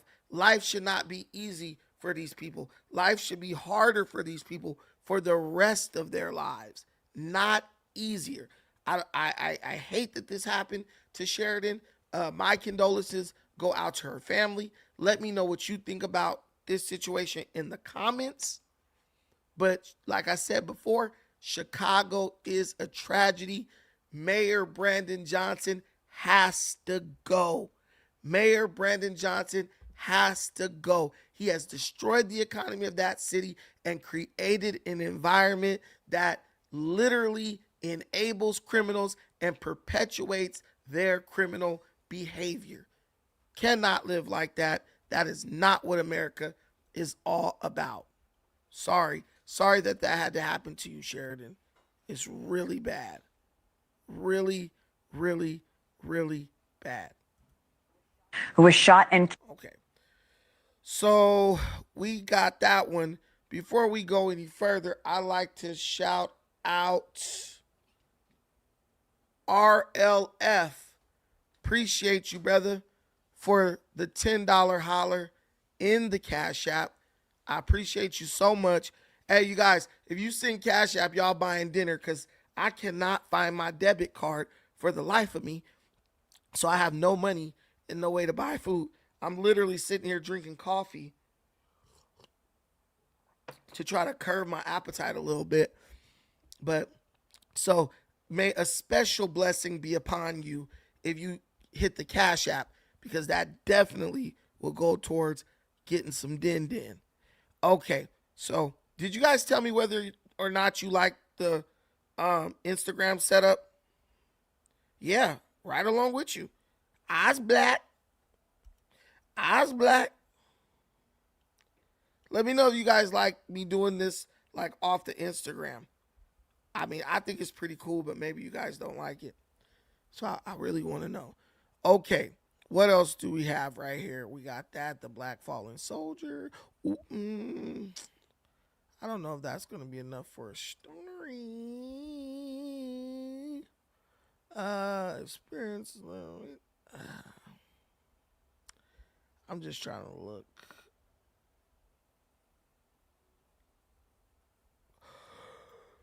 Excuse me. Okay, so. Oh, let's look at this. There was a situation yesterday. There were the college basketball national championships, and there's a player who plays for the University of Maryland. Her name is Oluchi Okananwa.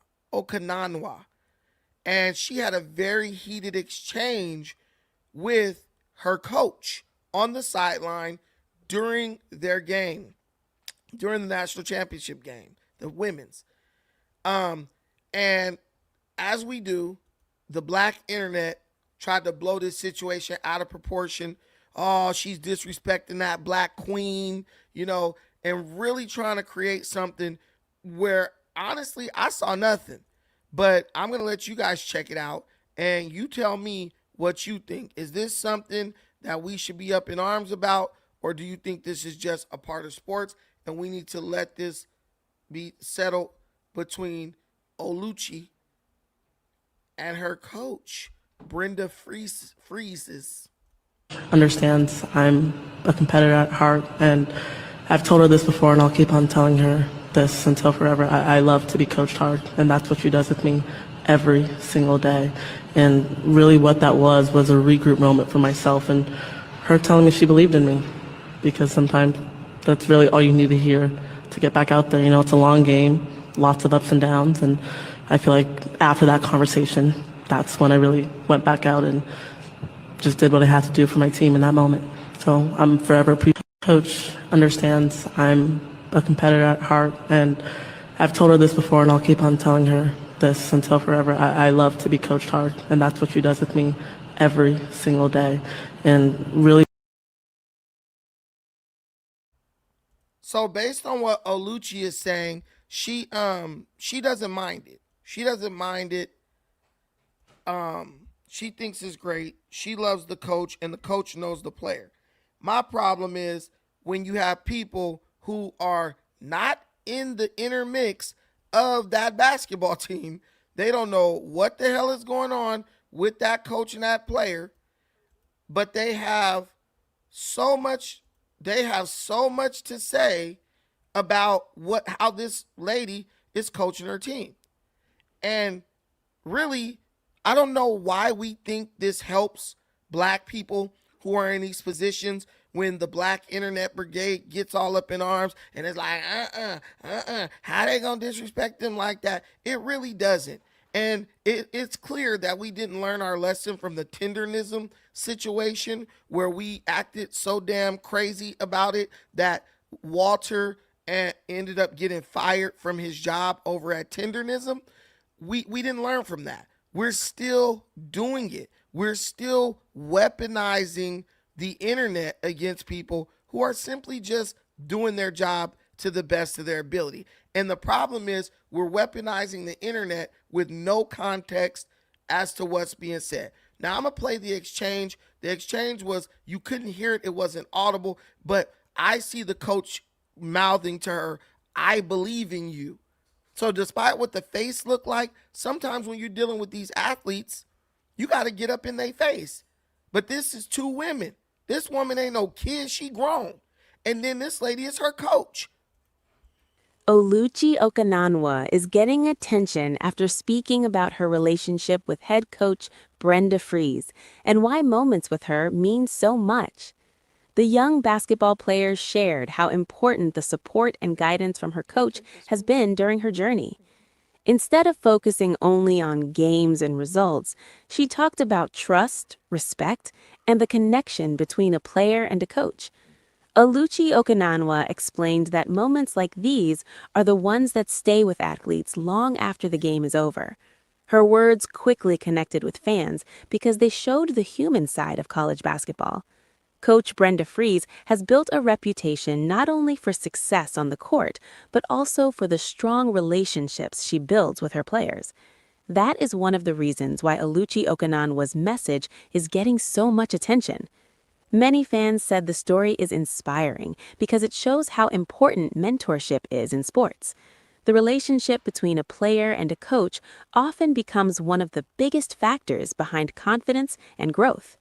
Oluchi Okananwa's comments also show how young athletes value support and encouragement just as much as training and competition. Instead of speaking about pressure, she focused on appreciation, which made the message feel positive and motivating. See, this moment also highlights how college in this day and age, you have to discuss things that should already be understood, right? Me as a athlete, former athlete, I understood exactly what was going on. I didn't think the coach was going to take off on her and punch her, but the coach was getting in her face because they're in a very tough situation. You don't get to that point. You don't get to that point by being afraid to hold each other accountable. You only win in sports if you're willing to hold each other accountable. And if you're not willing to hold people accountable and be held accountable, then you might as well just get your ass up off the field. You wasting everybody's time. You're wasting everybody's time, and no one needs you around. I loved when my coach would get in my face and tell me something because it was the kick in the butt that I needed. And the reason why a lot of African American people have a problem with this, and people period have a problem with this, is because our country, our nation, the world, it's going soft. It's going soft. Nobody wants to be held accountable, and nobody wants to hold anyone else accountable. But they want to complain about the results that come with refusing to be held accountable and with refusing to hold other people accountable. I have no issue with Oluchi. I have no issue with her coach, Brenda Fries. That's her team. And when it's a coach, outside of some type of sexual abuse or physical violence, she runs her team the way she wants to. I tell my daughter's an athlete. You know, I told her a long time ago, hey, when that coach start going off on you and yelling at you, I don't want to hear it. Because if you out there doing what you supposed to do, you ain't going to have to worry about that. Work harder, take it, use it. It's motivation. Get cracking. You got too many parents nowadays that coddle their children. Oh, how dare you talk to my kid like that? Why do you think your damn kid is special? They're not special and they're never gonna be special because you are not a parent. You're an enabler. You're the person blocking their blessings because your ego is offended by the way somebody else is talking to them. And as parents, we really have to be careful and make sure that we're not creating an environment where our kids feel like they're above, correction or above getting a stern talking to. I love Oluchi's attitude. I love the way she came, to the defense of her coach and let everybody know exactly what was going on in that exchange. She's a stand-up player and she deserves everything that she got. She deserves everything she has because that's what it takes. So many people would have took that and used that as a moment to try to make money and hurt the program, but she didn't. She was mature about it.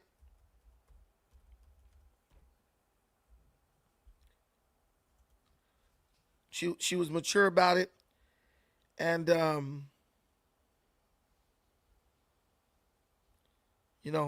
it's reaping benefits. They ended up winning, from what I'm seeing.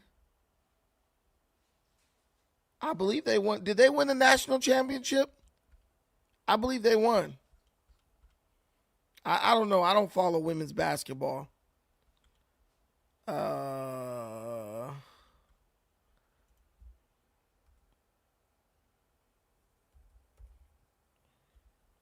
don't follow women's basketball.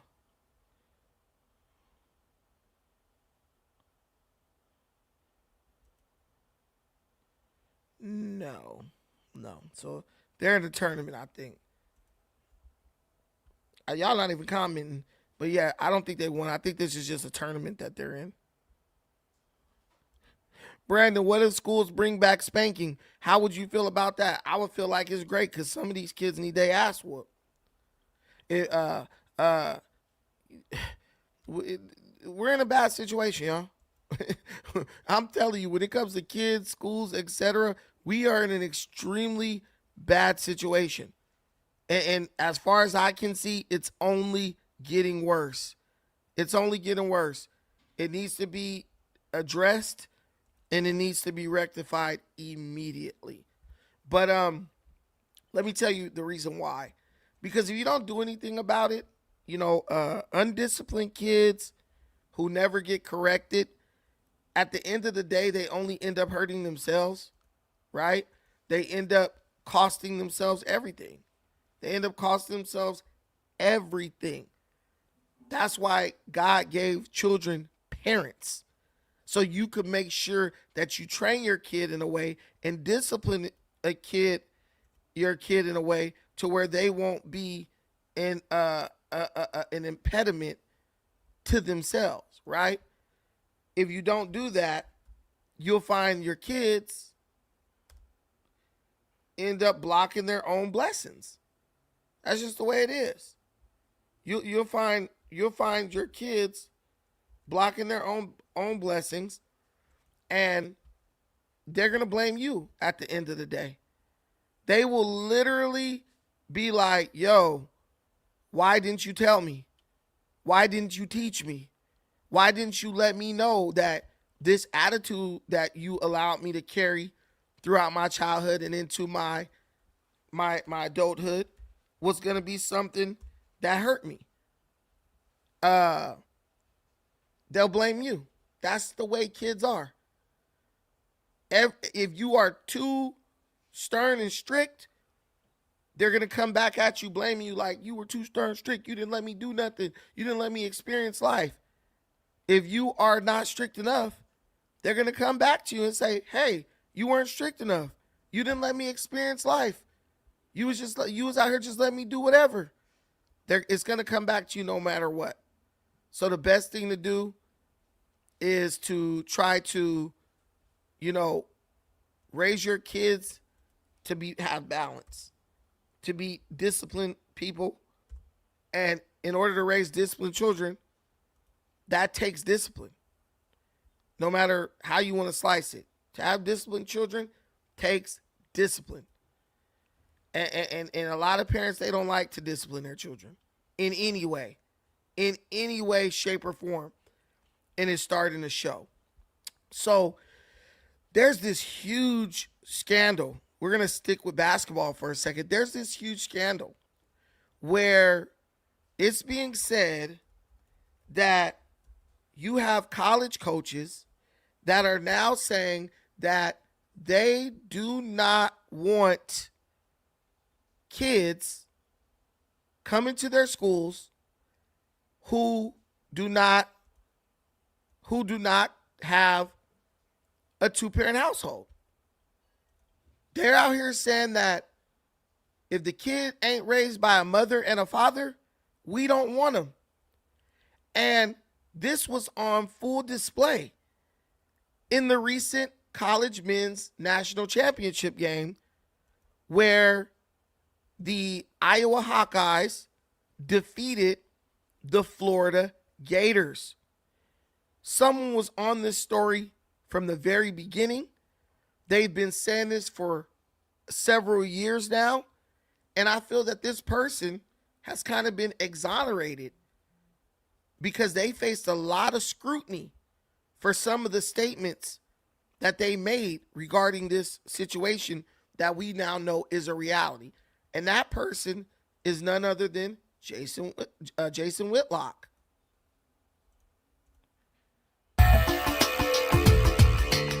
Apartheid in America.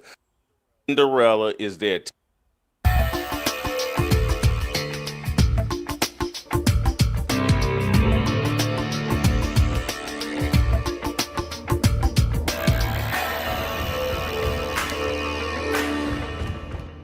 Let's start with the obvious. Cinderella is dead. The NCAA tournament is not like it used to be. The NCAA tournament was fine this weekend. It was entertaining, but it's not the same as it used to be. The Sweet 16 is filled with just power conference schools. This is, I believe, the second straight year of that. Cinderella is there. Texas is not a Cinderella. Yes, they're an 11 seed.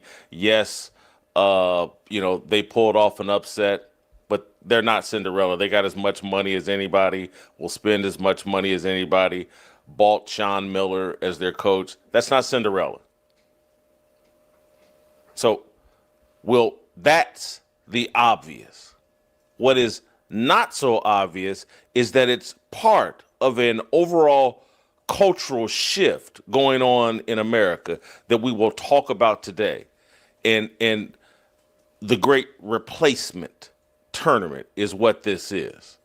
It's not just the killing of Cinderella. It's the killing of the American dream, of the people, the rags to riches story. It's the killing of where I came from. Nothing.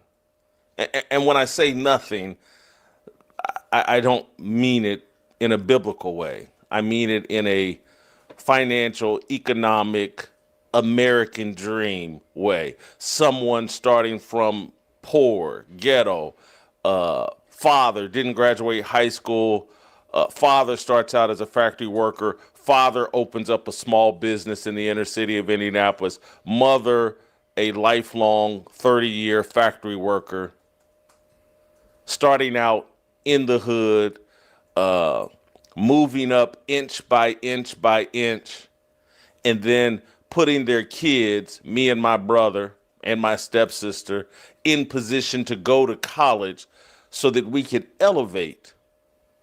That pathway is being closed in college sports and in America in real life. And people can feel it, they can see it. It's obvious. Now, Jason, a bad choice of words. I come from nothing. Then talks about what is very much something, right? That ain't nothing. I hate when black people be like, I came from nothing. I came from the dirt. You got your mama and your daddy in the home. They both working, and they had enough money to pinch pennies and send your butt to college and send you your siblings to college. That ain't nothing. Trust me, bro. It gets lower than that. Because imagine if you had a single mama on Section 8 that ain't never had a job, don't even read at a 10th grade level, couldn't get a job if she wanted one, or if she got one, she don't got the people skills to keep one, and she got an alcohol habit, a drug habit, messing around with different men every week and stuff like that. So understand that even when Jason Whitlock says nothing, he ain't experienced nothing. He is what many in the black community would call a person who was born with a silver spoon. Because in the black community, just having your mama and daddy in the house together, not arguing every day and having knockdown, drag out fights and not being addicted to some type of narcotic, that is a win. That is a win. You should do well. As a matter of fact, in the black community, he should have did better than what he's doing with that level of that much of an advantage compared to the rest of the people who exist within his community. I'm just saying. If you just open your eyes, they're explaining to you in the sports world what's going on in your real life. And that's why this NCAA tournament has been a bit frustrating.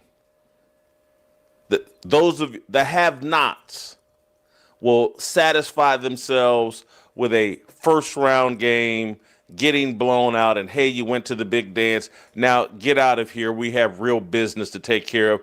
And this is all due to the transfer portal and name, image, and likeness. Anybody that tells you otherwise, anybody that tells you the tournament's just the same and it's just as good, it's not. They're lying to you. They're in denial about what's going on in America and what's going on in the NCAA tournament. The sports world and the real world, they reflect each other. They program you through television screens and through the content that they give you. And so they've gotten the sports world on board with the killing of the American dream, the killing of the rags to riches story.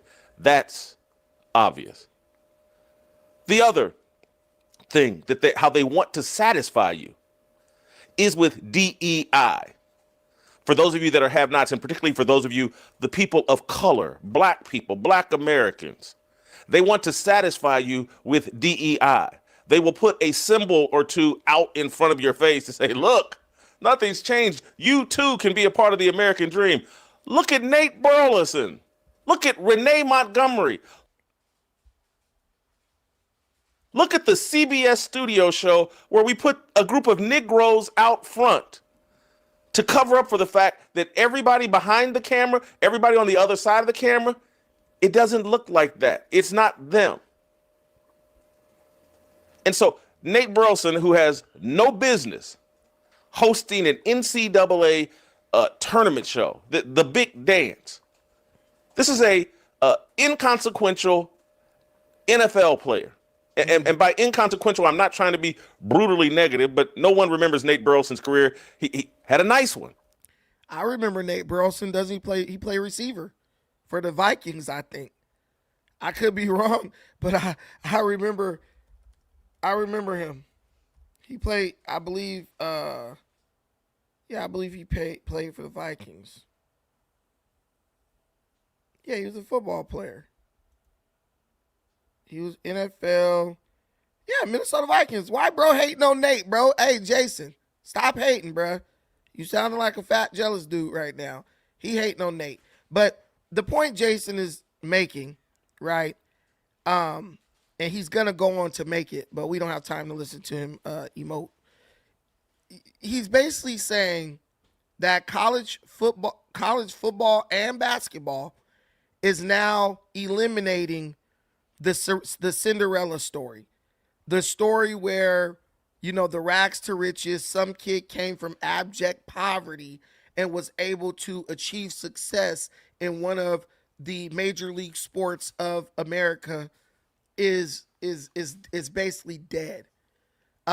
These kids now, the rich kids are now taking the spots that the poor kids once dominated on the sports field.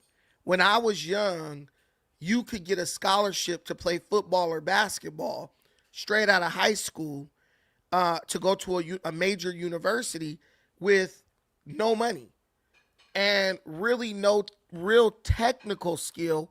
Your talent was enough to get you into university, and then the university would then teach you the technical aspects of the game, and you would fight to make it to the league. And a lot of people's families rested their hopes and dreams upon their son or their daughter, maybe in some sport, using his or her talent to get to a point where they could go to college, get a degree, make it to the big leagues, and come back as a multimillionaire and take care of the whole family. Those days are pretty much done. Even in middle school, you have kids now doing training camps, highly specialized training, learning the technical aspects of the game, how to move, the science of movement, how to move more efficiently and effectively to be more effective on the court or the field. And these things cost money. Little Johnny out in the street playing with his friends, playing sideline pop, at the local park, playing tackle, or gang tackle football, is not enough to compete on those even little league levels anymore. Now, I would push back against some of the people like Whitlock who are like, it's just money ball now. Whoever got the money to get the training is going to make it. I think that the fact that our kids are hopelessly attached or addicted to screens, cell phones, tablets, all that plays a huge role in this. But let's be real.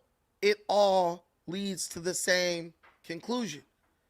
If your kid doesn't have the time, desire, or money to get specialized training from the time they're young, there's a very low likelihood that they are going to be able to even make a high school team these days, let alone a college team that will put them in position to actually make it to the NFL, or a basketball team that will put them in a position to make it to the NBA. I think a lot of that started with people like Steph Curry and Klay Thompson, where mulatto or mixed race kids were able to show that they were able to outplay the highly talented kids from the hood, because they would surpass them not only on a technical level, but even with the talented that they had, they were able to marry that to their technical prowess and absolutely dominate kids who were resting on talent alone. And there's an old saying, hard work beats talent when talent doesn't work hard. And that's what we're running up against. You got kids who are just, even at a young age, they got the Mamba mentality, man. They're locked the fuck in. They're ready to ball out. They're ready to put it all on the line to, deliver, for their team. They're willing to do that. They're not asking for any favors, and they're not giving any quarter. You're going to get out on that field and get dogged out by someone who is, God forbid, they're bigger, faster, and stronger than you. But they might be bigger, faster, and stronger than you and be more technical than you. So they're beating you at every aspect of the game. And the way this stuff used to play out back in the day was like, yo, this guy might have the technical advantage on me, but I can make up for that and surpass that with my talent. Nah, these dudes are not only talented, these dudes also got the technical knowledge and got the money to get more technical knowledge if they need to. I mean, these dudes know how their body works and responds in every scenario versus you with no money who like you gotta beg, your mama your mama gotta figure out how she gonna buy you a pair of damn cleats. I saw that with my nephew playing football this past football season. He's very good and he's highly talented. But just the things he had to struggle to get, which I ended up buying him cleats and all that stuff. But just the things his mother had to try to struggle to get. These other kids is like, yo, we going to Orange Theory to work on functional training with a trainer. Bro ain't got money for that. Bro still trying to wait for his mama, to get the money to get him some cleats, right? So now when he gets on the field, you got these kids, they've been doing functional training for 6 months. They've been at the I forgot what it's called, but they've been doing the flute training at the local athletic science facility.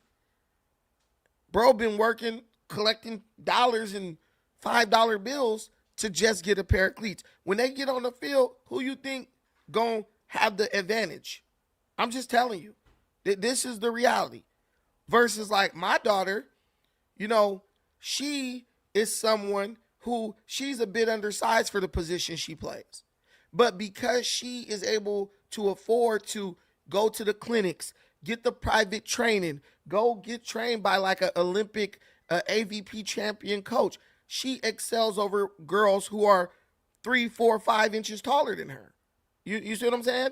She goes up against, she's about 5'10". She goes up against a girl 6'4" and dominates, right? Why? Because she has the ability and the financial backing from her parents to go get all that special training to where she is approaching the game from a totally different level, right?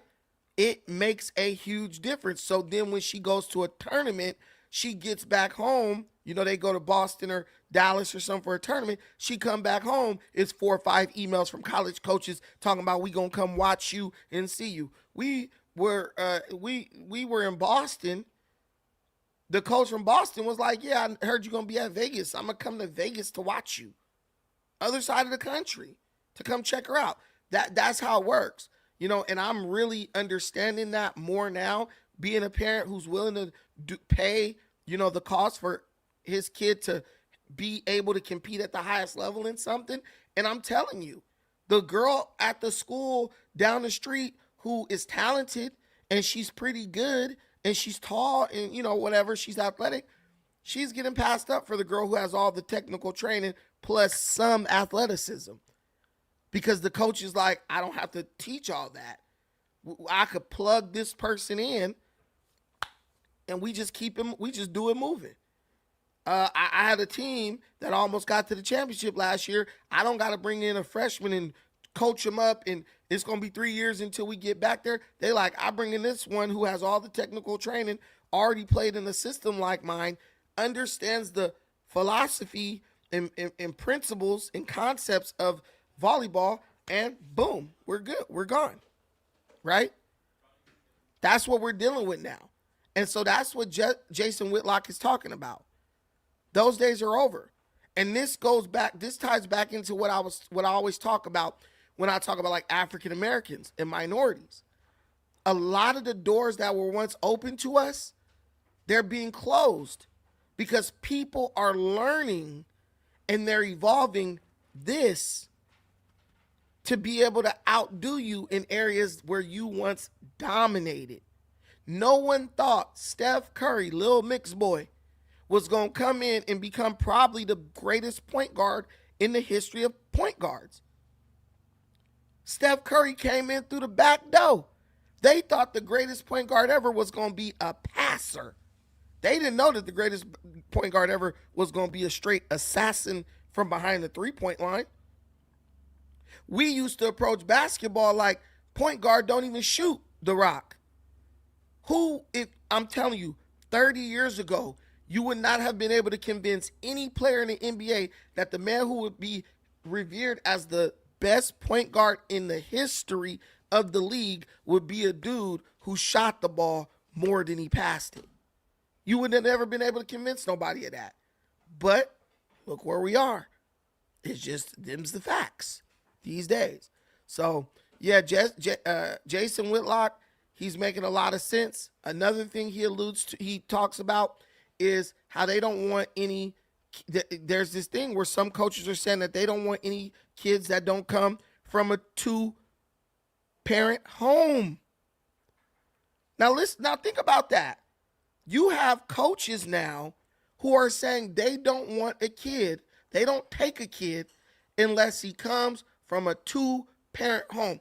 And you know what's funny about that is there's this video with Coach Deion Sanders where he was talking about when he does his recruiting, what does he look for? And Deion Sanders was like, well, I want a kid from a single-parent home. They struggling. They hungry. They this. They that. Deion went and got all them boys from them single-parent homes raised by single mothers and went out there and got his ass worked last season. The dynamic has shifted now. It used to be the underdog, the KD. You know what I'm saying? My mama, she worked 2 jobs. Woo, woo, woo, woo, woo, woo. Right? And even then, we didn't understand that, well, the mama was working 2 jobs because she was even paying for some of these clinics and stuff. They just wasn't telling you about it. This ain't the LeBron James story no more. Oh, I'm raised by a single mother, but the coach come take me under his wing and raise me up to be one of the greatest basketball players ever. Those days are over. These coaches are like, we need the 2-parent home kid. The kid from the single parent, the single parent family with just the mom, too unruly, don't want to listen to nobody, straight up sassy like his mama, right? And when he called, the mama don't get his head on straight. Hey, you need to listen to them coaches. Nah, the mama defends his ignorance. The mama enables him. The mama encourages him to be unreasonable, unruly, and defiant. Right? And then the coach say, you know, you just got to go. So now the coaches, they done tried and they failed. So now the coaches is like, just send me the kid with the daddy and the mom in the house. At the bare minimum, I know I'm not going to have to worry about them listening. I know I'm going to get a yes sir, no sir. They're not going to be showing up late. That's real. Understand that. And I believe that was one of the biggest problems with our community. You know, many black people, they look at college and scholarships and athletics as a reward. But for too long, the colleges were rewarding the dysfunctional black families, right? Single mama, single kids, kid doing a life of crime on the side, boys in the hood type stuff with Ricky, you know, the one who got shot. They were rewarding that. Now, they've thrown that away. They've totally abandoned that. Now they're rewarding the people who doing it right. I mean, one thing about like my kid's not perfect. Nobody's kid's perfect. But I've never had a coach go and say, hey, your kid don't work hard. I've never had a coach say, hey, your kid is disrespectful. I've never had that, ever. If my daughter's coach came and was like, man, your daughter was disrespecting me, I'm not going to lie to you. I would be blown away.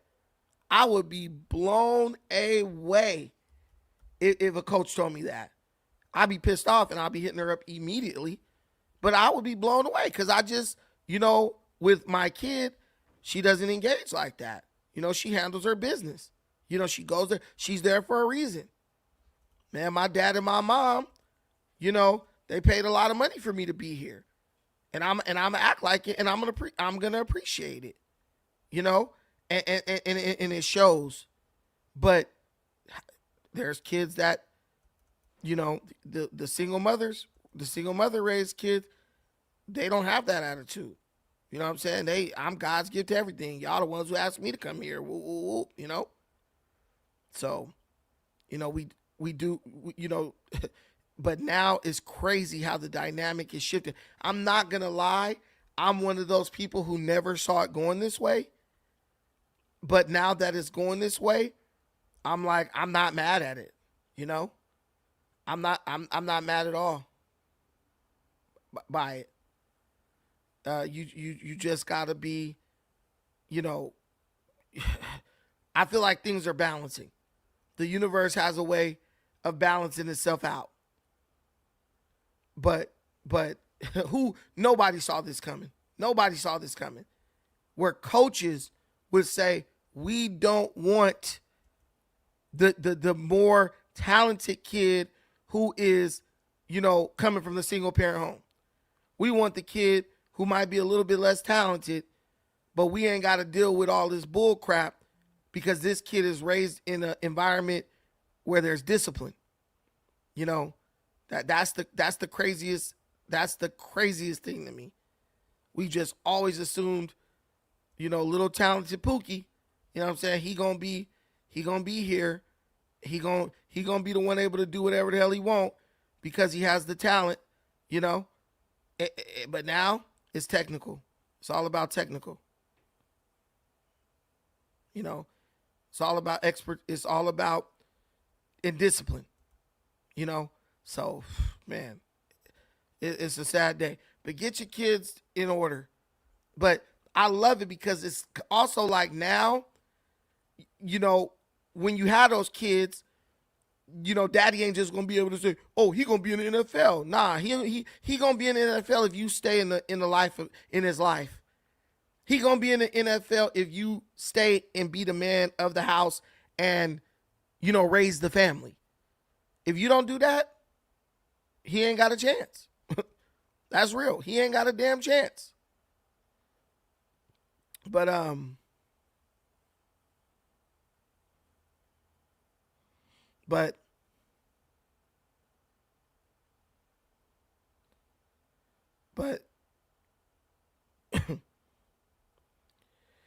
it's just, I mean, I feel sorry for a lot of these kids. And, I go to some little league games and stuff because my friends coach and all that. And, man, the kids are just ass. They're ass. No natural talent. There's not much natural talent out there anyway. I look at these kids now and I'm like, these screens have destroyed our children. These screens have destroyed our children. It's not that the little white boys and stuff is getting better. The black kids are getting worse. The black kids are getting worse, man. I'm like, I see one kid, my homeboy's son, Rich Trapper. He's in that No Jumper Sphere. His son is a beast, dude. But he can't win for losing because all them other little kids are just trash. Man, they're horrible. His son is an absolute dog on the field. But he's surrounded by a bunch of kids. You could just tell that all they do is sit up on the tablet all day. His son play linebacker. Bro be on every tackle, coverage, everything from middle linebacker. These other kids is, man, when I tell you, big old boys out there can't even get down in a 3-point stance, man. Crying on the sideline. And I understand it's little league, bro, but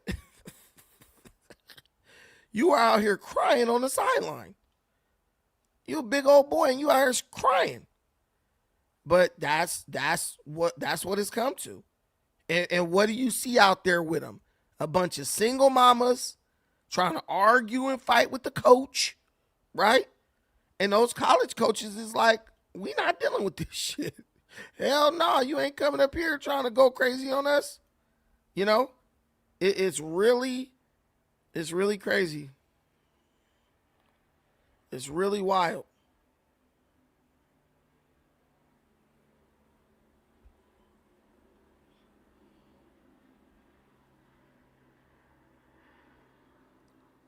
But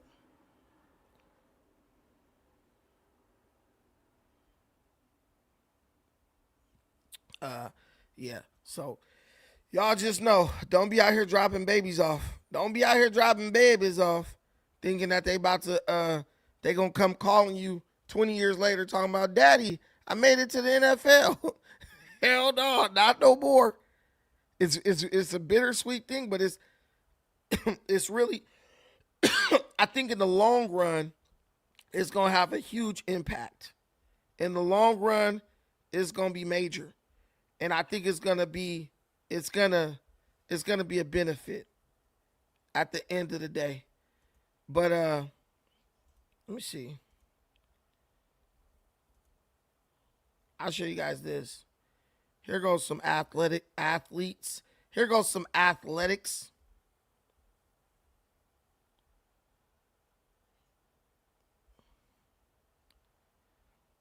Yeah, my daughter plays middle blocker.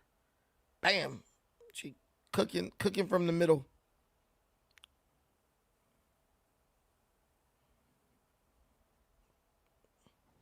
See? But the thing is, the coaches are looking at the kids with the results. See? You in the middle on volleyball, you dominating. You're dominating. You think they want to deal with the kid who's, oh man, they tall, but they ain't doing shit because they got no discipline. They got no heart. Don't come from a good home. No, they want the kid right there who's like, every time I touch the ball, something's happening. Every time I touch the ball, those people were on X, I think. They were on X. But that's what they want. You know, you go to tournaments, every time you touch the ball, something good happened. Right there, bam. They're like, that's where the coach gonna call. Hey, we need this person.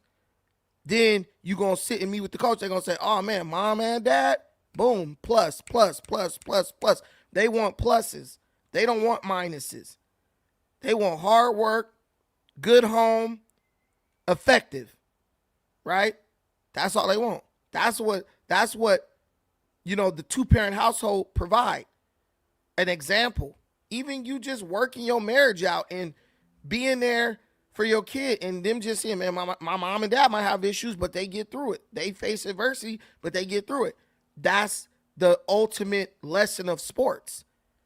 You face adversity, but you get through it together. And the first example they have of that as children is their parents. That's their first example, so they know it's possible, right? But yeah. So that's my little athlete playing middle blocker. She in back row right now. She played damn near all the positions, but she's middle blocker. But when she get that rock right here, bam, over two people taller than her. See? But it don't matter about the size. It just matter about the heart. You know, if you and the technical skill. And see that stuff right there, everything that happened, that stuff right there is, I know it's not just talent. I know it's hard work because I watched where she did, you know, she trained and her coach was like, you a little short. So this is how you deal with someone who's tall. This is how you deal with people tall putting up a double block. This is how I started literally learn how to deal with every situation that she would face, you know, when she goes to like high level. This is pretty high level club. These dudes is traveling to different states, right? Playing. And, you know, they winning. But literally learning how to deal with every adverse situation. You know, you 5'9", 5'10", and you going up against two girls who 6'4". They putting up a block every time. See right there? Bam, you got to put the ball down. She learned. She worked hard. She went out there and drill after drill after drill after drill after drill. Right? That's you know, what the coaches want now. And a lot of that, you only going to learn that technical stuff and that situational stuff by doing private trainings. And the shit's expensive. I ain't gonna lie to you. It's expensive. So y'all make sure y'all help us reach our donation goal. It's expensive, but at the end of the day, when your kid gets a scholarship and you ain't got to pay for college, hey, it all paid for itself, right? But yeah, I love watching her. She's exciting, and she's strong as hell. So when you see that, you just like, yeah, she cooking. You know what I'm saying? And in volleyball, you face every adversity, from where you don't look the part, you too short. We like this white girl because she tall and skinny and looks like a beach blonde, and we just like the way she look. All types of shit. You deal with it. But I watched her just go through it like the Terminator. Boom, boom, boom, boom, boom. And now they like, shit, we want her. Her mother, forget them. We want this swing right here. We want this block. We want this passing. And it's crazy how that happens. And it's so much more fulfilling when you earned it. When it ain't somebody just saying, well, you got talent, so let me just put you in there. You know what I'm saying? But yeah, so that's what we working with, y'all. As far as on this end. So when I talk about it, I ain't just talking. I lived it as a parent, and I watched my kid live it as a child, an athlete, student athlete. But guys, listen, my rough voice, which thank God it held me up for a good while here. I appreciate it, but I think it's at its end. It's had enough. I want to thank you guys for watching the stream. I was happy to have you here. It's always an honor to be able to keep you up to date with the news and give you my opinions on things. Thank you so much for watching. Till the next time, please take care of yourselves. But most importantly, please take care of each other. Peace.